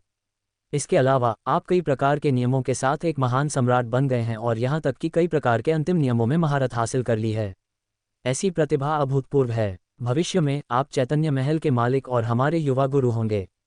पृथ्वी 1 ने एक गंभीर भाव के साथ कहा। तुम लोगों ने मेरे बारे में सुना है? रुद्रांश ने जिज्ञासा से पूछा। बेशक, चैतन्य महल ताइकिंग स्वर्ग क्षेत्र में है। युवा गुरु की प्रतिष्ठा पूरे ताइकिंग स्वर्ग क्षेत्र में फैल गई है। बेशक, हमने उनके बारे में सुना है। पृथ्वी 1 ने मुस्कान के साथ कहा। चैतन्य महल ताइकिंग स्वर्ग क्षेत्र में है। फिर मैं पहले तुम लोगों से संपर्क क्यों नहीं कर सका? रुद्रांश ने जिज्ञासा से पूछा। चैतन्य महल ताइकिंग स्वर्ग क्षेत्र में था। इसका अनुमान लगाना मुश्किल नहीं था। उस समय वह मूल महाद्वीप से चैतन्य महल में प्रवेश करने में सक्षम था। यह अनुमान लगाना मुश्किल नहीं था कि चैतन्य महल ताइकिंग स्वर्ग क्षेत्र में था। ऐसा इसलिए था क्योंकि केवल ताइकिंग स्वर्ग क्षेत्र में ही एक मार्ग था जो युवान महाद्वीप से जुड़ा हुआ था। हुनयुवान संप्रदाय भी शायद ताइकिंग स्वर्ग क्षेत्र में था। रुद्रांश उत्सुक था। पहले वह पृथ्वी 1 और बाकी लोगों से संपर्क नहीं कर सका। अब वह उनसे संपर्क कर सकता था। युवा प्रभु, ताइकिंग स्वर्ग क्षेत्र में 2 युद्ध के मैदान हैं। चैतन्य महल उनमें से एक के करीब है। 10 साल से अधिक पहले विदेशी जातियों ने अचानक एक बड़े पैमाने पर आक्रमण शुरू किया। उस युद्ध के मैदान पर एक तीव्र लड़ाई शुरू हुई। हम चैतन्य महल को लड़ाई में भाग लेने के लिए लाए और बाहरी दुनिया के संवेदों को काट दिया। इसलिए तुमने हम पर हमला नहीं किया। पृथ्वी 1 ने समझाया। अन्य 8 लोगों ने भी सिर हिलाया। रुद्रांश को एक अचानक एहसास हुआ। तो ऐसी बात थी। हाल ही में विदेशी जातियों ने आक्रमण नहीं किया था, इसलिए रुद्रांश फिर से पृथ्वी 1 और बाकी लोगों से संपर्क कर सकता था। वरिष्ठों, मैं आपसे चैतन्य सूत्र के बारे में पूछना चाहूँगा। रुद्रांश ने पूछा। उसके पास जो चैतन्य सूत्र था वह अधूरा लगता था। युवा गुरु, आपके पास जो चैतन्य सूत्र है वह वास्तव में अधूरा है। दिव्य सम्राट बनने से पहले का हिस्सा ही है। दिव्य सम्राट बनने के बाद का हिस्सा आपको दिव्य सम्राट बनने के बाद दिया जाना था, लेकिन अब जब आप एक सच्चे दिव्य सम्राट बन गए हैं तो यह स्वाभाविक है कि मैं इसे आपको दूं। युवा गुरु, मेरे पीछे आओ। इसके साथ पृथ्वी एक दिशा में चल पड़ा। रुद्रांश उसके पीछे पीछे चला गया और एक गुप्त कमरे में आ गया। अगर हमारा वीडियो आपको अच्छा लगे तो लाइक, कमेंट, शेयर ज़रूर करना और अगले वीडियो के लिए कमेंट ज़रूर करना।